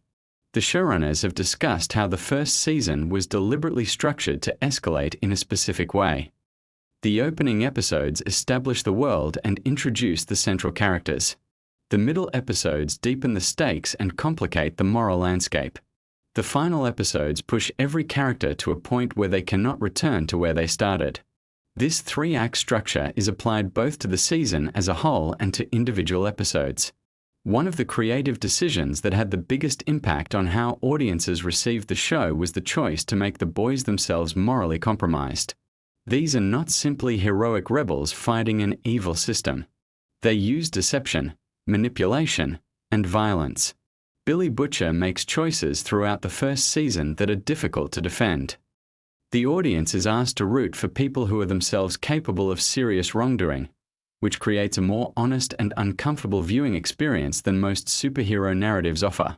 The relationship between Butcher and Huey is one of the most carefully developed dynamics in Season 1. Butcher sees Huey as useful and recruits him for that reason. But as the season progresses, something more complex develops between them. There is a paternalistic affection that Butcher has difficulty acknowledging, and a hero worship in Huey that gradually gives way to a more clear-eyed and troubled understanding of who Butcher actually is. By the end of the season, the relationship has been tested in ways that neither character could have anticipated. The finale of Season 1, the 8th episode, delivers several significant revelations and shifts the emotional landscape of nearly every major storyline. Without dwelling on specific plot details in a way that might feel too stimulating for sleep, It's worth noting that the writers made sure every character ends the season in a fundamentally different place than where they began. This is good storytelling discipline. Every journey should cost something and change the traveler. Let's take a slower moment. Think about how warm and comfortable you are right now. The details of the show can just wash over you gently. There's no test, no reason to stay sharp. Just interesting things to think about as your mind gets quieter and quieter. The ratings and reception that The Boys received after its premiere were exceptional for an original streaming series. Critics praised its willingness to be genuinely provocative rather than provocative in a safe and calculated way. Audiences responded to the feeling that the show trusted them to handle complicated ideas and morally ambiguous characters without being given easy answers. The show earned multiple award nominations from various industry bodies following its first season. Anthony Starr received particular attention for his work as Homelander, with many critics noting that the character could easily have become cartoonish but instead became genuinely unsettling because of the specificity and humanity Starr brought to the performance. There was a significant amount of thought put into how Vaught's superheroes would be presented as celebrities. The creative team studied real celebrity media coverage extensively to understand how publicity machines work, how carefully constructed images are built and maintained, and how scandals are managed or suppressed. The result is a fictional celebrity culture that feels immediately recognizable because it is based so closely on real patterns of behavior. The show's satirical targets in Season 1 include media consolidation, pharmaceutical companies, the military-industrial complex, organized religion, and the entertainment industry. Each of these targets is embedded in the world of the show not through monologues or editorial moments but through the texture of how the world operates. Characters live inside these systems. The critique emerges from the story itself rather than being stated explicitly. One detail that many viewers found interesting is the way the show portrays the relationship between superheroes and religion. Annie comes from a religious background and has connected her faith to her identity as a hero. The show treats this with more nuance than you might expect, exploring how institutions can co-opt genuine belief for purposes that have nothing to do with the spiritual values at the heart of that belief. The production budget for the first season of The Boys was substantial, reflecting Amazon's commitment to competing with other premium streaming services by investing in genuinely cinematic productions. The money is visible on screen in the quality of the effects work, the production design, and the ability to shoot in multiple locations with large casts and complex sequences. The sound design of the show deserves recognition as well. The way certain scenes are constructed orally, with precise control of ambient sound and music, creates an atmosphere that reinforces the emotional content of what is happening visually. The sound team worked to ensure that the show's quieter moments felt as carefully crafted as its most explosive sequences. Let the quiet of right now be something pleasant. Your breathing is probably slower than it was when we started. Your thoughts are probably less sharp. This is exactly where you want to be. There's still a little more to hear, so let it come gently. The Boys developed a passionate fan community very quickly after its premiere. Viewers created detailed analyses of the show's political subtext, character psychology, and narrative structure. Fan communities across multiple platforms generated discussion, fan art, theories, and creative work inspired by the show. This level of engagement is something the creators have spoken about with genuine appreciation, noting that the show sparked exactly the kind of conversation they hoped it would. Eric Kripke has been active in communicating with the audience about the show's intentions and themes. He has consistently framed the series as a work of satire that invites audiences to examine their own relationship with power, celebrity, and the stories we tell about what makes someone heroic. That clarity of artistic intention is part of what gives the show its coherence and impact. One of the more interesting technical aspects of the first season is how the directors handled the visual presentation of superpowers. The decision was made to ground the superhero action as much as possible in practical reality, rather than leaning into the spectacular visual glamour of big-budget superhero films.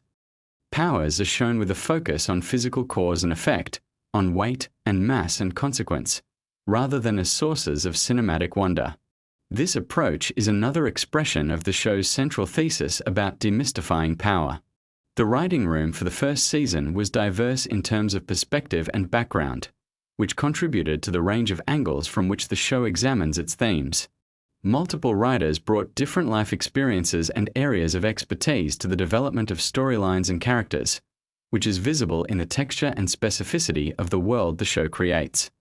The show manages something genuinely difficult, which is being simultaneously funny and disturbing. Many scenes operate on both registers at once, which requires extraordinary precision in the writing, directing, and performance. The comedy never undermines the emotional reality of what is happening. The darkness never completely overwhelms the show's sense of absurdity. Maintaining that balance across 8 episodes of a first season is a real achievement. You might be feeling very comfortable right now. Maybe your eyes feel heavy, or your thoughts are starting to move more slowly. That's a perfectly natural place to be. There is no hurry. The show's details will still be here in the morning if you want to think about them again. For now, let them just be soft background texture as your mind moves toward rest. The boys of the title, the core group that Billy Butcher assembles, each bring something different to the team's dynamic. Butcher provides drive and ruthlessness. Huey provides moral perspective and emotional grounding. Mother's Milk provides discipline and structure. Frenchie provides expertise and an unexpected warmth. Kimiko provides capability and a kind of silent moral clarity. Together, they function as a counter-institution to Vought, fighting corporate power with improvisation and desperation. The 7, Vaught's premier team, mirror and contrast the boys in interesting ways. Where the boys are held together by complicated personal loyalty, the 7 are held together by contract and performance. Where the boys are honest about what they are even when that honesty is uncomfortable, the 7 maintain a constant fiction about what they represent. This structural contrast is one of the show's most elegant organizational choices. The show ends its first season having established a world that is richly detailed, thematically coherent, and populated by characters whose futures remain genuinely uncertain. The choices made in those 8 episodes set up everything that would follow while also functioning as a complete story with its own beginning, middle, and resolution. For a show that arrived with the expectation of being provocative and extreme, The Boys Season 1 surprised many viewers with how emotionally engaged it made them. The satirical framework never prevented genuine feeling from emerging. The dark comedy never kept the dramatic stakes from feeling real. The political commentary never reduced the characters to mouthpieces. All of these elements coexisted because the creative team never lost sight of the human stories at the center of everything. Everything you've heard tonight is just a small selection from the full depth of interesting details available about this show. There are stories about specific production challenges, about lines that almost didn't make it into the final cut, about performances that surprised even the directors, about moments where the shoot went unexpectedly and something better emerged from the improvisation. Stories have layers, and this particular story has many. But that's all for now. Your breathing is slower. The words are coming more softly now. The day has been whatever it was, and now it's over, and you are warm and still in this moment, with nothing particular you need to do or think about. The interesting facts about the boys will keep. They'll be right there if you want to revisit them tomorrow. What matters right now is that you are comfortable, that your mind is gently occupied but not stimulated, that the world outside has gotten very quiet, and that the only thing you're asked to do in this moment is allow yourself to let go. The boys will be there. Season 1 will be exactly as it was. Butcher and Huey and Annie and all of the others will be right where you left them. None of it is going anywhere. And neither are you. You're right here, steady and still, and sleep is very close now, just at the edges of your awareness, warm and patient, waiting for you to stop holding on and simply fall into it. Drift down. Let go. Close whatever is left that's open. You've done well today. You've made it to this quiet place. And now there is nothing left to do except rest. Good night.